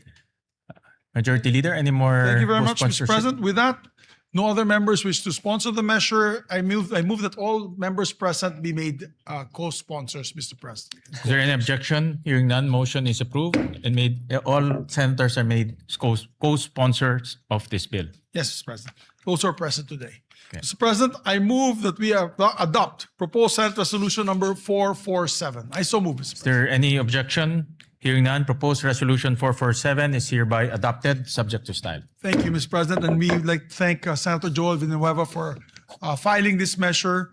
Kami po sa Mindanao ay nagpapasalamat po sa kanya sa malasakit po niya sa amin sa Mindanao. Maraming po salamat kay Senator Joel. With that, Mr. President, I move to also take up proposed Senate Resolution number 452 and ask the Secretary to read the title of the measure. Resolution expressing the profound gratitude of the Senate of the Philippines to the rescue workers, social welfare and healthcare personnel, local government units, uniformed services, civil volunteer groups, and all humanitarian responders for providing swift life-saving assistance to affected communities in the aftermath of the magnitude 7.8 earthquake that struck Mindanao. Health workers. Thank you, Mr. President. You are the sponsor Yes, of the measure, Mr. Mr. President. Do you wish to? Yes, Mr. sponsor President, or- I will just, Majority Leader, I will just insert my sponsorship speech for this resolution. Pero ito po ay simpleng pasasalamat sa ating mga frontliners, sa DSWD, in particular the Armed Forces of the Philippines who provided logistical support sa mga sinalanta po ng lindol. Kaya po ito ay isang pasasalamat sa lahat po ng frontliners natin. Kasama na rin po yung LGU na talagang kaagad rumisponde sa pinsala ng lindol. Thank you, Mr. President. Pero meron na po tayong mga kasamahan. Mr. President, with your permission and permission of the body, would like to give short sponsorship speeches. Yes. May we recognize Senator J.V. Ejercito? He'll also insert to the records his sponsorship speech. And we'd like to recognize Senator Erwin Tulfo. We recognize Senator Erwin Tulfo for his co-sponsorship speech. Mr. President, colleagues, I rise today to manifest my support and co-sponsorship on Senate Resolution number 452, expressing the profound gratitude of the Senate to rescue workers, social welfare, healthcare personnel, local government units, uniformed services, civil volunteer groups, at sa lahat po ng humanitarian responders sa government man o sa pribadong kumpanya. Marami po akong nabalitaan na may mga private companies po. Yung iba po galing sa mga mining corporations na nagpadala po ng kanilang workers para tumulong po sa paghahanap sa mga natabunan ng mga gumuhong gusali. Therefore, Mr. President, this resolution would like to express my support to thank all those involved, including the local government units who were there at the very first instance, the first responders to go around to check their constituents. Maraming salamat po sa inyo. Thank you, Mr. President. Yeah, muli, nagpapasalamat ho kami sa ngalan po ng Senado. Nagpapasalamat ho kami sa ating mga rescue workers, social welfare and healthcare personnel, local government units, uniform services, kasama na po ang Armed Forces of the Philippines, civil volunteer groups, and all humanitarian responders. Maraming salamat po. Yes, maraming salamat po, Mr. President. Some, of course, special mention po yung Red Cross, Philippine yes. Red Cross, kung saan po course. tayo ay membro bilang governors, Board of Governors of the Philippine Red Na Cross. pinangungunahan po ni And, Chairman Dick Gordon. Chairman Dick Gordon for his speedy action, always ready, always there, always first, always ready, always there, na Red Cross, headed by Senator Dick Gordon. We'd like to thank them. So with that, Mr. President, I move that we adopt proposed Senate Resolution number 452. I so move, Mr. President. Is there any objection? Hearing none, proposed resolution 452 is hereby adopted, subject to style.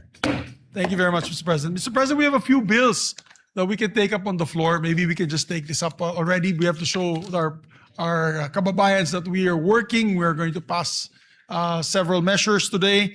Mr. President, I move that we resume consideration on Senate Bill number 1990 under Committee Report number 52. I so move, Mr. President. This is for a period of, it's in the period of amendments, this measure. Is there any objection? Hearing none, the motion is approved. The measure is sponsored by our chairman, the Committee on Agriculture, Senator Francis Kiko Pangilinan. This is an act ensuring the development and promotion and protection of agricultural and fisheries cooperatives. Magandang panukala po ito, Mr. President.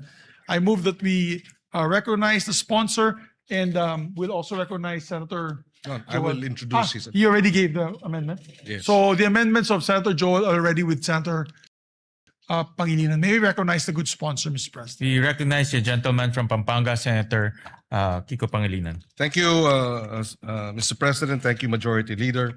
Mr. President, as earlier manifested, we are in the period of amendments. Only Senator Joel Villanueva has introduced amendments, and therefore we can proceed on Section 11, other benefits and privileges of agriculture co-ops. This is on page 9. Between lines 9 and 10, we insert the following proviso. Provided that the continued enjoyment of tax and fiscal incentives shall be subject to compliance with the assessment and rating system established under Section 21 of this Act, including standards on governance, financial transparency, member benefit distribution, and actual productive agriculture activity. So move, Mr. President. Is there any objection? Hearing none, amendment is carried. Thank you, Mr. President. Another amendment of Senator Villanueva is Section 14, creation of the Bureau of Agriculture Cooperatives. On page 11, lines 22 and 23, delete the proviso and replace it with the following. Provided that the department shall, in coordination with the CDA and concerned local government units and subject to budgetary availability and applicable laws, establish a needs-based staffing framework for cooperative development officers based on agriculture population, geographic need, cooperative density, and other relevant development indicators, with priority given to the underserved and strategically significant agriculture areas. And therefore, the second paragraph of Section 14 will now read, it shall be a line bureau and headed by a bureau director. Its organizational and staffing pattern shall be determined by the department in consultation with the Department of Budget and Management, provided that the department shall, in coordination with the CDA and concerned local government units and subject to budgetary availability and applicable laws, establish a needs-based staffing framework for co-op development officers based on agri population, geographic needs, cooperative density, and other relevant development indicators with priority given to underserved and strategically significant agriculture areas. I so move, Mr. Is President. there any objection? Hearing none, amendment is approved. Thank you, Mr. President. We proceed to Section 15, Powers and Functions of the Bureau of Agriculture Co-ops. On page 12, between line 19 and 20, insert a new paragraph to read, The Bureau shall exercise its powers and functions in a manner complementary to and not duplicative of the powers and functions of the CDA under applicable laws. So move, Mr. President. Is there any objection? Hearing none, amendment is approved. Mr. President, Section 30, implementing rules and regulations, the amendment will be on page 17, deletes line 9 to 12 and replace them with the following. Section 30, implementing rules and regulations. The rules and regulations necessary for the effective and efficient enforcement of the provisions of this act shall be formulated by the Department and the CDA in coordination with the relevant government agencies and in consultation with the LGUs, agriculture cooperatives, farmers and fisher folk organizations, and other stakeholders, and shall be implemented within 90 days from the effectivity of this act. Unjustified or willful failure or refusal of the concerned government agencies to promulgate the implementing rules and regulations, IRR, within the specified period shall subject the heads of these government agencies to administrative penalties under applicable civil service laws. And third paragraph, should the IRR contain provisions that are contrary to this act, the heads of government agencies responsible for such provision, when done in bad faith or with gross negligence, shall be held administratively liable. So move, Mr. President. Is there any objection? Hearing none, amendment is approved. And finally, Mr. President, Section 32, Annual Reports. The amendment is on page 17 between lines 23 and 24 to insert a new paragraph to read, to promote transparency and accountability, the Bureau shall maintain and regularly update a publicly accessible digital registry containing relevant information on accredited agriculture cooperatives, including their ratings, incentives and benefits received, procurement awards, grants, and compliance status subject to applicable data privacy laws. So move, Mr. President. Is there any objection? Hearing none, amendment is approved. Thank you, Mr. President. There are no other proposed amendments for Senate Bill 1990. With the permission of our majority leader, if we can move to terminate the period of amendments. Yes, Mr. President. Mr. President, there being no other members who wish to amend the measure further, I move that we close the period of amendments. I so move, Mr. President. Is there any objection? Hearing none, period of amendments is hereby closed. Mr. President, with that, I move to approve on second reading Senate Bill number 1990 and the committee report number 452. Is there any objection? Hearing none, Senate Bill number 1990 is hereby approved on second reading. Thank you very much, Mr. President. Move to suspend consideration of the measure. Consideration is hereby suspended. Mr. President, we are in receipt of a bicameral conference committee report on the disagreeing provisions of Senate Bill number 1894 and House Bill number 8476 for the amendments to the Universal Access to Quality Tertiary Education Act, which has been filed with the Bills and Index last June 3, 2026, and was ratified by the House of Representatives on the same date. Mr. President, I move that we approve and ratify the said conference committee report on the disagreeing provisions of Senate Bill number 1894 and House Bill number 8476, and the text of the joint explanation be deemed read into the records of the chamber. I so move. Is there any objection?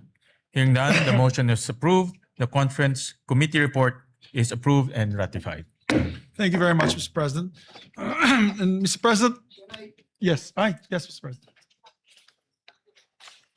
May we recognize our distinguished colleague, Senator Joel Villanueva. We recognize the for gentleman his, from Bulacan, manifestation. Senator Joel Villanueva. Yeah, Mr. President, just to give a very short manifestation on the ratification of the BICAM report on enhancing universal access to quality tertiary education. Mr. President, dear colleagues, it is with great privilege that we rise today to express our strong support for the ratification of the Bicameral Conference Committee report on the disagreeing provisions of Senate Bill number 1894 and House Bill number 8476, otherwise known as the Act Enhancing the Universal Access to Quality Tertiary Education.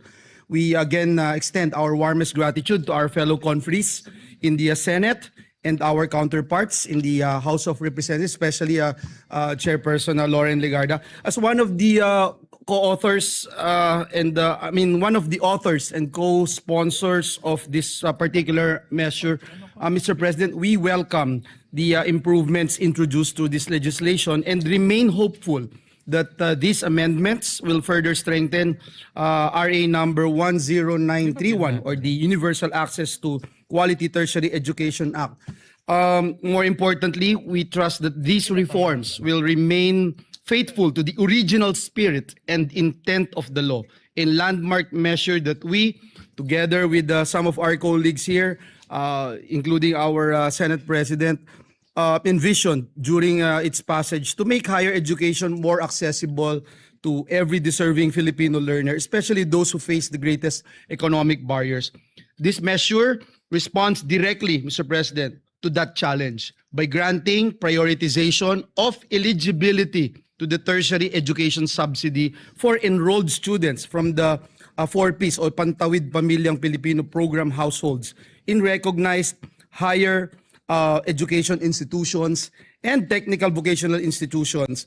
We are helping, Mr. President, ensure that financial hardship does not stand in the way of educational opportunity. So ultimately, Mr. President, this measure advances our collective goal of building a more equitable and inclusive education system.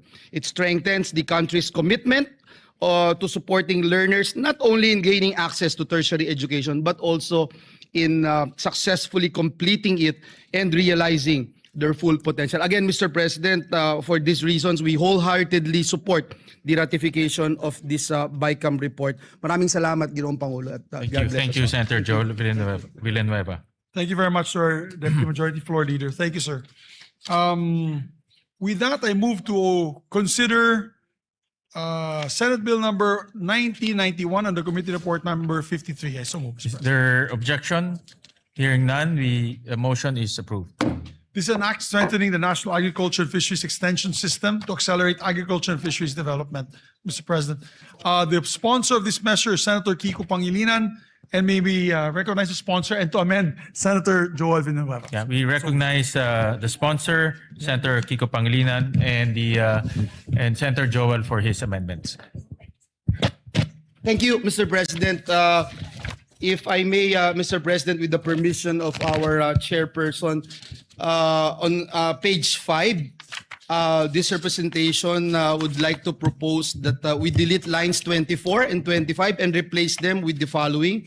The roadmap shall contain, among others, measurable performance indicators, annual implementation targets, monitoring and evaluation mechanisms, periodic review provisions, and annual projected budgetary requirements, including the establishment of the local development hub. The rationale, Mr. President, is that this proposed amendment strengthens the second paragraph of Section 6 by expanding the required contents of the roadmap to promote accountability, guide implementation, and ensure measurable outcomes in the delivery of agricultural and fisheries extension programs. I submit to the wisdom of our chairperson. Your What Honor. does the sponsor say? Accepted, Mr. President. Is there any objection? Hearing none, amendment is approved. Thank you, Mr. President. On page 6, line 9, after the word act and before the period, insert the following.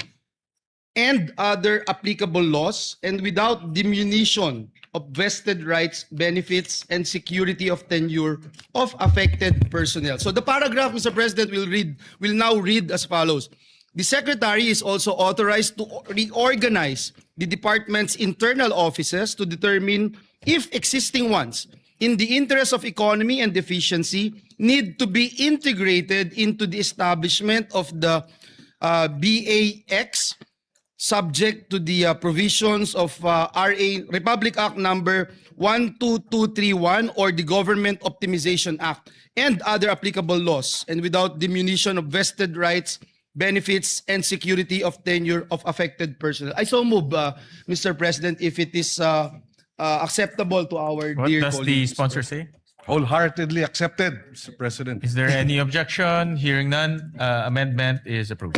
Thank you, Mr. President. Mr. President, on page 7, between lines 10 and 11, insert a new paragraph. The Technical Education and Skills Development Authority, or TESDA, shall assist the BAEX in the development and the implementation of technical, vocational, competency-based, and certification programs for AEWs, farmers, and fisher folk, consistent with its mandate and subject to existing laws, rules, and regulations. I so move, Mr. President. Is there any objection?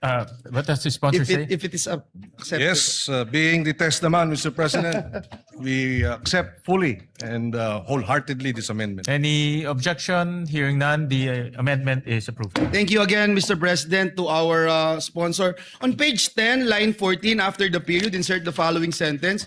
For this purpose, the BAEX shall submit to the COCAFAM an annual report on the implementation of this act, including fund utilization, performance outcomes, progress in achieving the targets under the roadmap, and key implementation challenges. I submit to the wisdom of the chairperson. What does the Accepted, sponsor say? accepted, Mr. President. Thank you again, Mr. Any President. objection? Hearing none, amendment is approved. Mr. President, last but not the least, on page 10, delete lines 15 to 21 and replace them with the following. Section 19, implementing rules and regulations. The rules and regulations necessary for the effective and efficient enforcement of the provisions of this act shall be formulated by the department in coordination with the CHED, relevant national government agencies, LGUs, SUCs, and private sector, and the private sector, farmers and fisher folk organizations, civil society organizations, and other stakeholders, and shall be implemented within 90 days from the effectivity of this act. The IRR shall include, among others, the phased implementation of the transition from the ATI to the BAEX, personal transition mechanisms, asset and resource transfer procedures, institutional coordination protocols, qualification standards, and safeguards to ensure the uninterrupted delivery of agricultural and fisheries extension services. Unjustified or willful failure or refusal of the concerned agencies to promulgate the implementing rules and regulations, IRR, within the specified period shall subject the heads of these government agencies to administrative penalties under applicable civil service laws. Should the IRR contain provisions that are contrary to this act, the head of the government agencies responsible for such provision, when done in bad faith or with gross negligence, shall be held administratively liable. I submit, Mr. What President. does the sponsor say? Accepted, Mr. President. Any objection? Hearing none, amendment is carried. Thank you very much, Mr. President. We'd like to put on record our sincerest thanks and gratitude to our distinguished sponsor of the measure. Thank you, Mr. President. Thank you, dear colleague. We would like to thank Senator Joel for his amendments. Mr. President, with the permission of the majority leader, we just have a few more amendments for this measure. Please proceed. Yes, Section 4, creation of the Bureau of Agriculture Extension, BAEX, first paragraph, on page 3, line 27, between the words agriculture and extension, insert the phrase and fisheries. And on the same line, delete the acronym BAEX and replace with the acronym BAFEX. This shall be an omnibus amendment in the bill to reflect the name of the new DA Bureau, which is the Bureau of Agriculture and Fisheries Extension, or BAFEX. The first paragraph of Section 4 as amended shall now read as follows. Creation of the Bureau of Agriculture and Fisheries Extension, BAFEX. The Agriculture Training Institute is hereby transformed and strengthened into the Bureau of Agriculture and Fisheries Extension, hereinafter referred to as the BAFEX. It shall be a line bureau in the Department of Agriculture under the supervision of the Undersecretary for Operations. As a line bureau, it shall maintain physical offices at the national, regional, provincial, and municipal levels. So move, Mr. President. Any objection? Hearing none, amendment is approved. On the same Section 4, second paragraph, on page 4, line 4, after the word section, delete the number 8 and replace with number 9. and it shall now read as follows. The BAFEC shall be headed by a bureau director with 2 assistant directors at the national level who shall head the technical services and administration and finance service. Technical service and administration and finance service, respectively. It shall further be comprised of such other personnel nationwide as indicated in the plantilla under Section 9. So moved, Mr. President. Is there any objection? Hearing none, amendment is approved. Thank you, Mr. President. Section 9, plantilla of BAFEX personnel. First paragraph, on page 6, line 25 to 31. Starting from the word agriculture, on line 25, delete the rest of the paragraph ending with the word country on line 31 and replace with the following. Director, Provincial Agriculture Extension Officer, Assistant PAEO, and Agriculture Extension Workers, AEWs. The department shall provide the details of the plantilla reflecting a minimum of 3 AEWs in every municipality in the country. The first paragraph of Section 9 shall now read as follows. Section 9, plantilla of BAFEX personnel.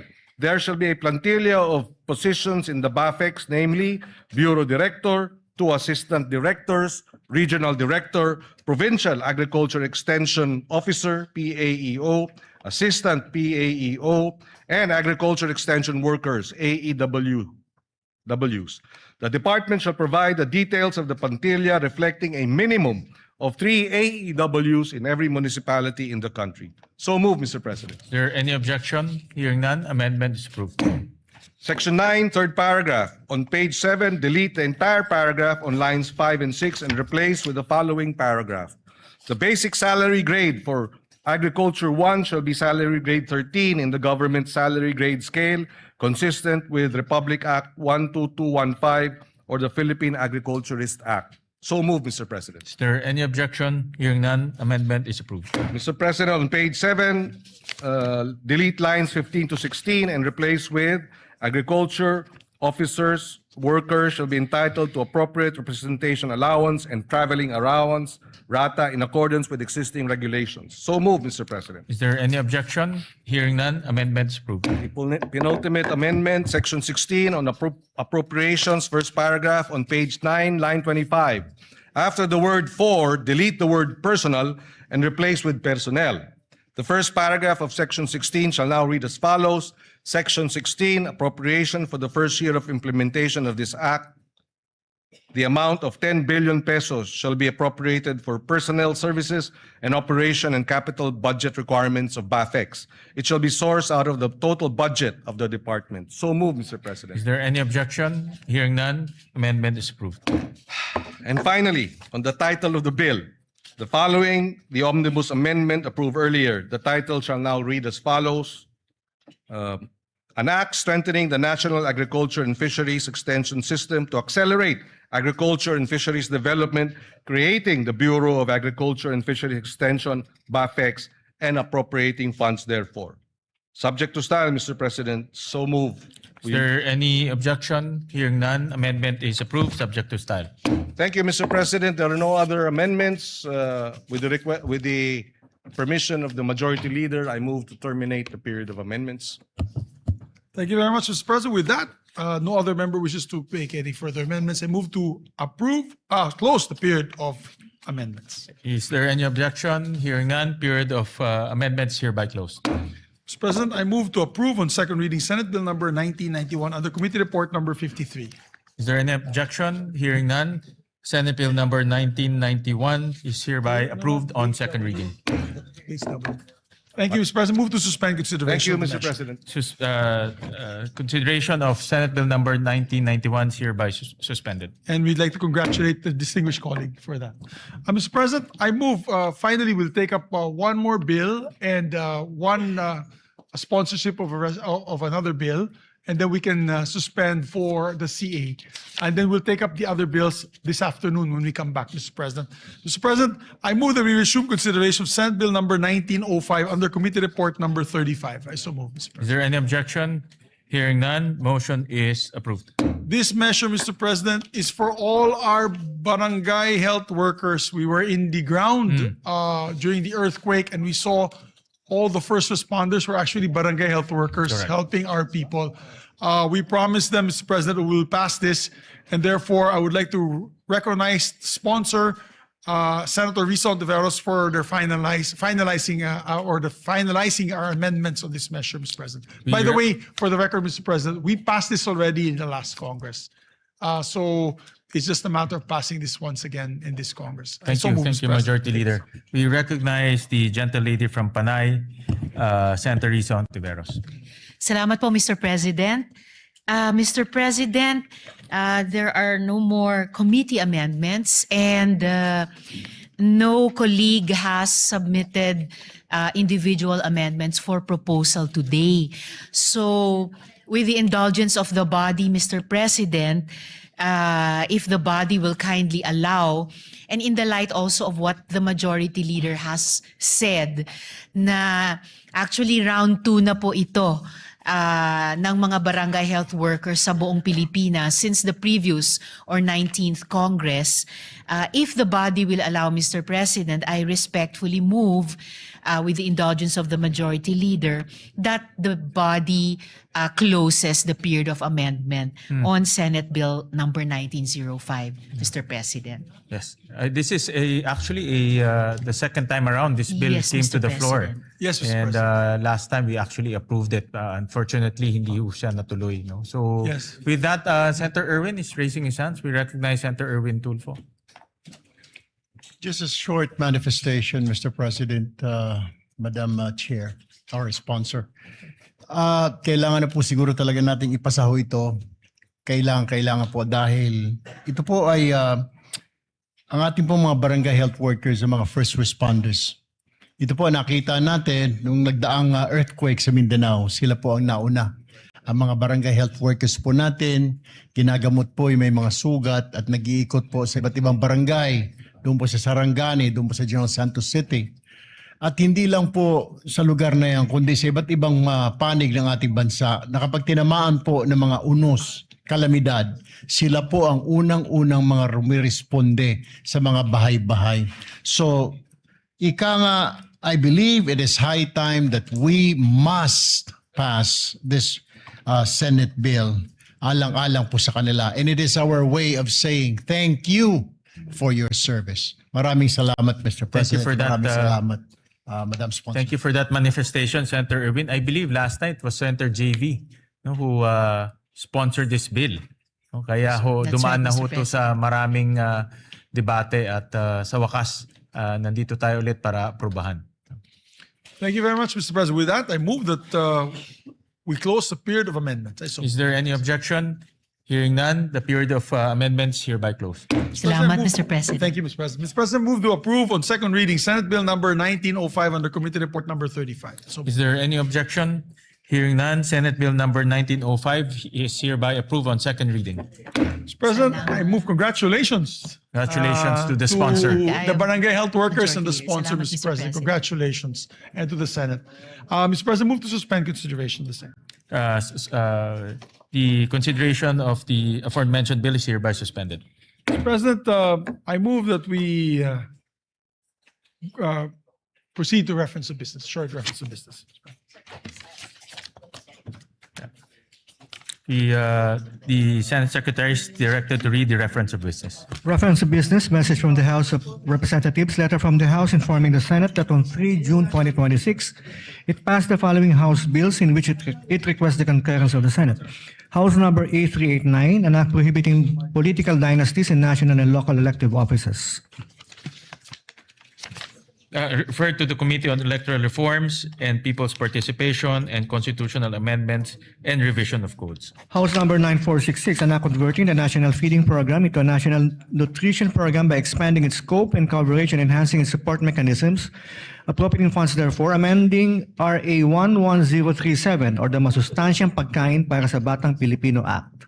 refer to the committees on basic education, agriculture, food and agrarian reform, ways and means, and finance. Committee Report 71, jointly by the Committees on Basic Education, Agriculture, Food and Agrarian Reform, and Finance on Senate Number 2272, with Senators Tulfo R, Pangilinan, Marcos, Estrada, Villanueva, Lapid, Villar M, Aquino, Ejercito, Tulfo E, and Villar C as authors. An act strengthening and expanding the National Nutrition Program, amending for the purpose Republic Act Number 11037, otherwise known as the Masustansyang Pagkain para sa Batang Pilipino Act, appropriating funds therefore, recommending approval in substitution of Senate Numbers 87, 219, 431, 902, 1145, 1192, 1207, 1312, 1375, 1471, and 1767. Sponsor, Senator Aquino. To the calendar for ordinary business. Majority Leader. Oo nga. Pwede rin na.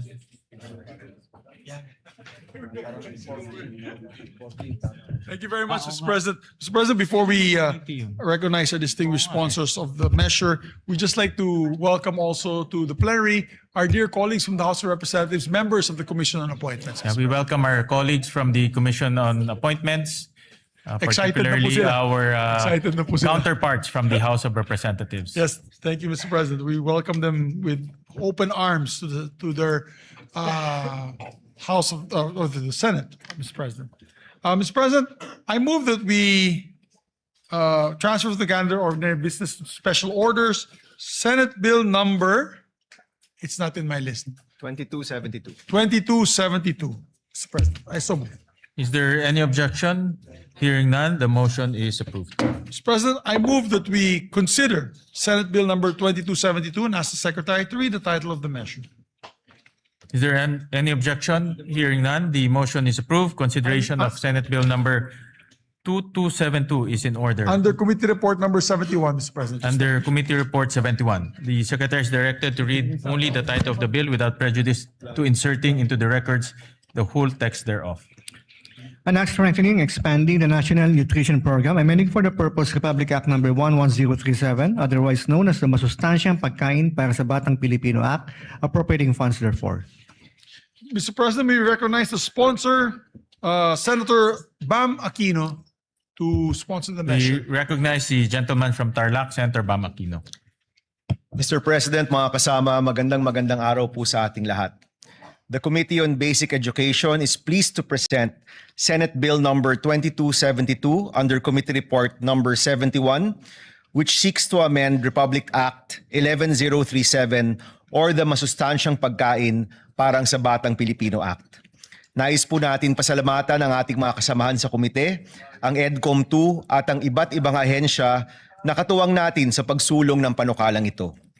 Sa lahat po ng mga pangyayari sa Senado sa nakaraang buwan, ang reformang ito na para sa kabataang nangangailangan at para sa kabataang nagugutom ang isa po sa nakapanghihinayang po talaga na naantala ng ilang linggo. Mr. President, mahalagang tugunan po ang matagal ng issue ng stunting sa kabataang Pilipino. Ayon po sa ulat ng EDCOM2, sa loob ng 20 taon mula year 2000 hanggang 2020, nananatili ang problema ng stunting sa ating kabataan. Currently, 26.7% of Filipino children under 5 years old are stunted. Ibig sabihin po, isa sa bawat 4 na kabataan ay hindi naaabot ang kanilang tunay na potensyal. They will carry the lifelong burden of undernutrition. Hindi po natin malulutas ang krisis sa edukasyon kung hindi po natin tututukan ang isa sa mga ugat nito, ang kakulangan sa nutrisyon na nagsisilbing hadlang upang epektibong matuto ang mga estudyanteng Pilipino. Ang ating pong panukala ngayon ay hindi lamang isang feeding program. Ito po ay reforma sa edukasyon, isa pong public health strategy at isa pong hakbang sa pagpapaunlad ng human capital ng ating bansa. Meron pong matatag na ugnayan sa pagitan ng nutrisyon at edukasyon. Ang isang gutom na bata ay hindi makakapag-focus. Ang isang malnourished na utak ay nahihirapan na maalala ang pinag-aralan sa eskwelahan. Ang expanded National Nutrition Program na ito ay tutugon sa isa sa pinakamalaking reformang kinakailangan ng ating sistema sa edukasyon. Noong ating pong unang termino, tayo rin po yung nag-sponsor ng RA 11037. Ngunit sa halos isang dekada ng implementasyon, nakita rin po natin ang mga gap o puwang sa sistema.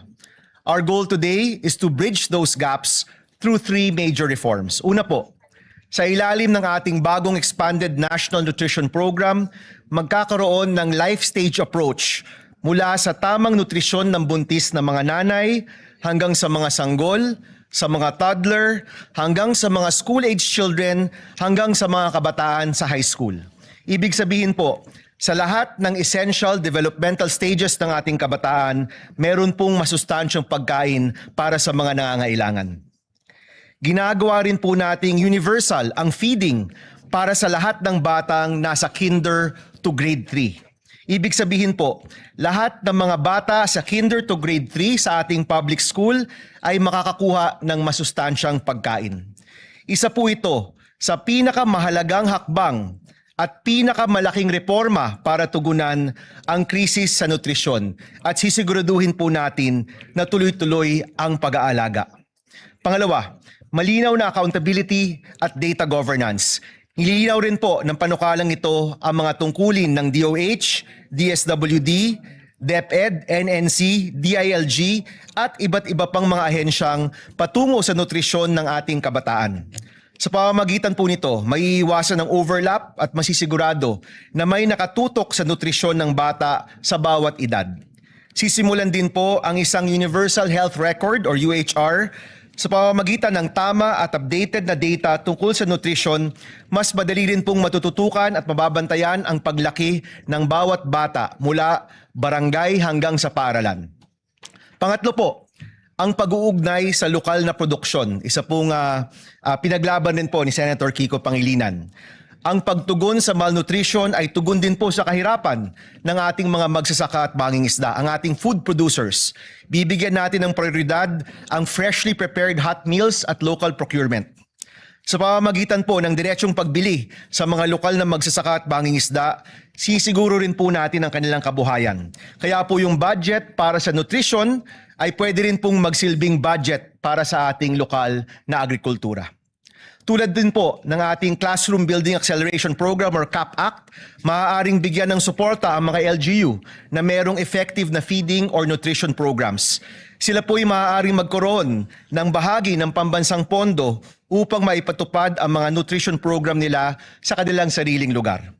Mga President, Mr. President, mga kasama, ang nutrition po ay isang long-term investment para sa ating human capital at ekonomiya.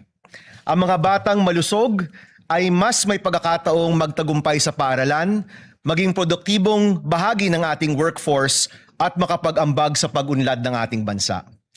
Nagbibigay din ang batas na ito ng karagdagang suporta para sa mga vulnerable sectors tulad ng indigenous learners, mga nasa GAIDA or geographically isolated and disadvantaged areas, mga batang may kapansanan at mga buntis na mag-aaral. Gaya po ng iba nating mga reforma sa edukasyon, inaasahan ko po ang inyong suporta upang masiguro na wala ng batang Pilipino ang uuwi na gutom o mahihirapang mag-aral dahil sa kubukulong sikmura. Simulan po natin ang pag-unlad ng ating bansa sa pinakapundasyon, isang batang Pilipinong busog, malusog, at handang matuto. Maraming salamat, Mr. President, mga kasama. Magandang araw po sa inyong lahat. Maraming salamat, Senator Bam, at maraming salamat at meron tayong ganitong batas para pumalutas po natin ang malnutrition sa ating bansa. At maraming salamat at binibigyan mo ng importansya ang kalusugan ng ating mga mag-aaral. Thank you, Mr. President. One of our principal authors and sponsors would like to also sponsor. We recognize distinguished colleague Senator Joel Villanueva. Yeah, we recognize Senator Joel Villanueva. Thank you very much, Mr. President, distinguished Majority Leader. Ginoong Pangulo, distinguished colleagues, it is an honor to co-sponsor Senate Bill number 2272 or the Expanded National Nutrition Program Act, strengthening and expanding Republic Act number 11037 or the Masustansyang Pagkain para sa Batang Pilipino Act. As one of the authors of this particular measure, having filed Senate Bill number 1145. We'd like to put on record our sincerest thanks and gratitude to the sponsor of the measure, our chairperson, Senator Bam Aquino, for pushing for this timely amendments to the law. Ginoong Pangulo, kapag po ang isang batang Pilipino ay pumapasok sa paaralan na wala pong laman ang sikmura, hindi lang po yan ang walang laman. Unti-unti rin pong nauubos ang kanyang pag-asa.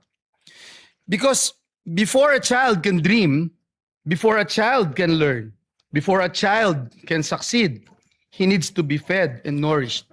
According to UNICEF, Mr. President, nearly 1 in every 3 Filipino children under 5 years old is chronically malnourished.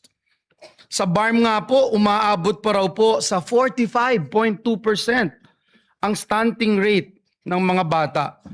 Mas mataas pa po ito, Ginoong Pangulo, sa nakakaalarma ng 28.8% na stunting rate ng buong bansa. Habang tayo po ay narito ngayon sa bulwagang ito, may batang Pilipinong pumapasok sa paaralan na tubig lang ang laman ng kanyang tiyan. May batang hirap na mag-concentrate sa klase dahil siya po ay gutom. At may mga magulang na pinipiling huwag kumain para lang may maihain naman para sa kanilang mga anak. Mr. President, the 2022 PISA results also showed that more than 1/3 Filipino students reported not eating at least once a week because of financial hardship. Hindi po simpleng statistics ito, Ginoong Pangulo. Mukha po ito o mukha po iyan ng batang nahihilo sa classroom. Mukha po yan ng batang unti-unting na pag-iiwanan. Hence, Mr. President, we fully support this measure which recognizes that hunger is not merely a food problem. It is an education problem. It is a health problem. It is a poverty problem. Mr. President, distinguished colleagues, the true measure of a nation is how it treats its children. Kung gusto po nating magkaroon ng matatag na ekonomiya, dekalidad na edukasyon at produktibong mamamayan, magsimula po tayo sa pinakapayak ngunit pinakamahalagang pangangailangan, ang masustansyang pagkain. Kaya naman po sa panukalang batas na ito ay laban po ito sa kontragutom, laban kontra gutom, laban kontra stunting, laban kontra kahirapan at laban para sa kinabukasan ng bawat batang Pilipino. Naniniwala po tayo, Ginoong Pangulo, na kapag busog ang bata, mas malakas at mas ganado po siyang mangarap. Mas handa po siyang matuto at mas handa po siyang lumaban sa buhay. At kapag ang batang Pilipino ay lumaking malusog, ang buong bayan po ang aangat. Dahil walang batang Pilipino ang dapat matulog na gutom at walang batang Pilipino ang dapat mangarap ng walang laman ng tiyan. Muli, Ginoong Pangulo, maraming salamat at pagpalain po tayong lahat ng ating Panginoong Diyos. Maraming salamat, Senator Joel Villanueva. We recognize the gentleman from Pampanga, Senator Kiko Pangilinan. Maraming salamat, Mr. President. Just a quick manifestation. We will submit our co-sponsorship speech for this measure. We congratulate Senator Bam Aquino for marshalling this through. Nung nakaraang 2 kampanya po natin ay pagkain at gutom ang ating tinututukan. Kaya ito'y isa sa mga mahalagang panukalang batas na dapat lamang ay maipasa kaagad. 1 pondo, Mr. President, 4 ang tinutugunan. Kahirapan, kalusugan, edukasyon, at agrikultura at pangingisda, Mr. President. 4 ang tinutugunan, 1 pondo, Mr. President. Hindi lang gutom ng ating mga kababayan, ang ating mga anak, pati ang gutom ng ating mga magsasaka at mangingisda na maibenta ng tama ang kanilang ani at huli para gumanda ang kanilang kita, matutugunan din ng panukalang ito. Kaya we will submit our co-sponsorship speech, and we thank Senator Bam Aquino for marshalling this measure. Maraming salamat, Mr. President. Thank you. very much. We also recognize the gentleman from Palawan, Senator Erwin Tulfo. Mr. President, distinguished colleagues, I rise today to manifest my full support on Senator Bam Aquino's bill and formally co-sponsor the bill on the expanded National Nutrition Program under Committee Report number 71. Section 15, Article 2 of our 1987 Constitution explicitly mandates that the state shall protect and promote the right to health of the people. Yet, despite our past legislative efforts, we are cognizant of the stark reality that child malnutrition remains a formidable crisis in our country. Under Republic Act number 11037 or the Masustansyang Pagkain para sa Batang Pilipino Act, our national feeding program is currently limited to a period of 120 days. Mr. President, this is simply insufficient to sustain the nutritional requirements of our growing children from prenatal period to their school age years. Hindi naman po nawawala ang gutom at malnutrisyon pagkalipas ng 120 days. Sa katunayan, karamihan sa mga kaso ng stunting ay nagsisimula sa unang yugto ng buhay ng isang bata. Kaya kinakailangan ang tuloy-tuloy at pangmatagalang interbensyon. It is for this reason that I also filed Senate Bill number 1471. Through this measure, we seek to extend the national feeding program. Furthermore, this bill represents an opportunity to simultaneously uplift another marginalized sector. By harmonizing this measure with Section 11 of Republic Act number 11321 or the Sagip-Saka Act, we mandate the direct purchase of agricultural and fishery products from accredited farmers and fisher folks cooperatives. Mr. President, by linking our national feeding initiatives directly with our local producers, we combat the hunger that impairs our students' ability to learn, and we secure reliable livelihood for our agriculture sector. Win-win solution para sa ating mga mag-aaral at magsasaka. I therefore co-sponsor this vital measure and earnestly urge my distinguished colleagues to please support its swift passage. Maraming salamat po, Mr. President. Majority Leader. Thank you very much, Mr. President. Mr. President, we congratulate the sponsors for this timely measure. We were talking about it with the Senate President really quick, just a quick manifestation. We have one of the shortest populations in Southeast Asia. There was a study recently made, and I read about it. Short in height, Mr. President, because of stunting due to malnourishment and malnutrition. And the fact is that we're a basketball-loving country. So if we do not address this, sayang naman yung pagmamahal natin sa basketball. As a matter of fact, nilampasan na po tayo ng leaps and bounds ng Vietnam and Thailand. The children's height or the height average of Vietnam and Thailand, matatangkad na sila. Because early on, they had promoted this school feeding program and nutrition program. So I'd like to thank Senator Joel Villanueva and Senator Bam Aquino for this measure, Mr. President, and we hope to pass this as soon as possible time. Majority Leader, Yes, with Mr. just a short manifestation, with the intervention of the Senate, Senator Bam, and the rest of our colleagues, we managed to increase the feeding program in DepEd to 28 billion pesos.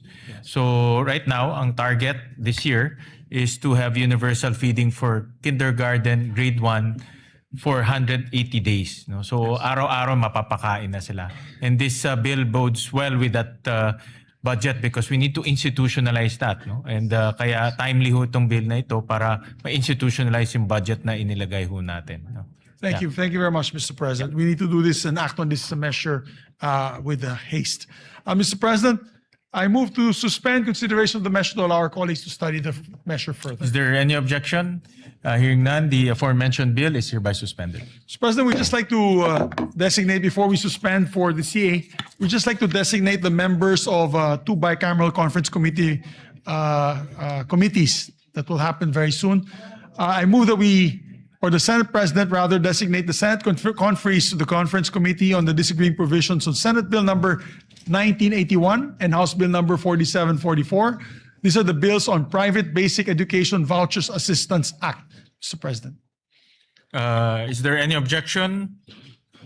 Hearing none, the following are designated conferees on the disagreeing provisions on Senate Bill number 1981 and House Bill number 4744. Senator Bam Aquino as chairperson, Senate President Win Gatchalian as the author of this bill, and Senator Joel Villanueva. For the minority, Senator Lauren Legarda and Senator Camille Villar. Thank you very much, Mr. President. Mr. President, I move also that we proceed with the Senate President's designation of Senate conferees to the Conference Committee on the Disagreeing Provisions on Senate Bill number 1966 and House Bill number 6636. This is the bill institutionalizing the Assistance to Individuals in Crisis Situations Act. I so move, Mr. President. Is there any objection? Hearing none.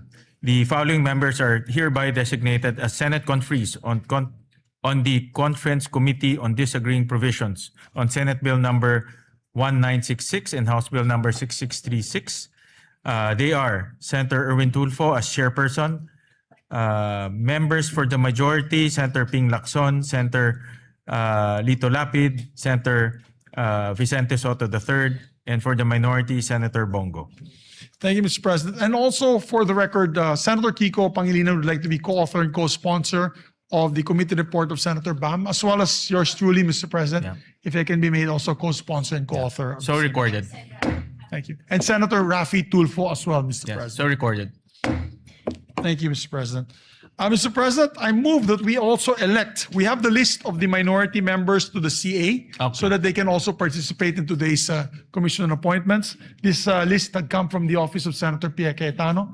Mr. President, I move that we elect the following senators as members of the Commission on Appointments on the part of the minority: Senator Rodante Marcoleta, Senator Christopher Bongo, Senator Aimee Marcos, Senator Lauren Legarda, and Senator Jinggoy Estrada. I so move. Is there any objection?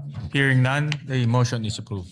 And also, Mr. President, pursuant to Article 6, Section 17 of the 1987 Constitution, I move to elect the following members to the Senate Electoral Tribunal on the part of the minority: Senators Pia Cayetano and Senator Robin Hood Padilla. I so Is move. there any objection?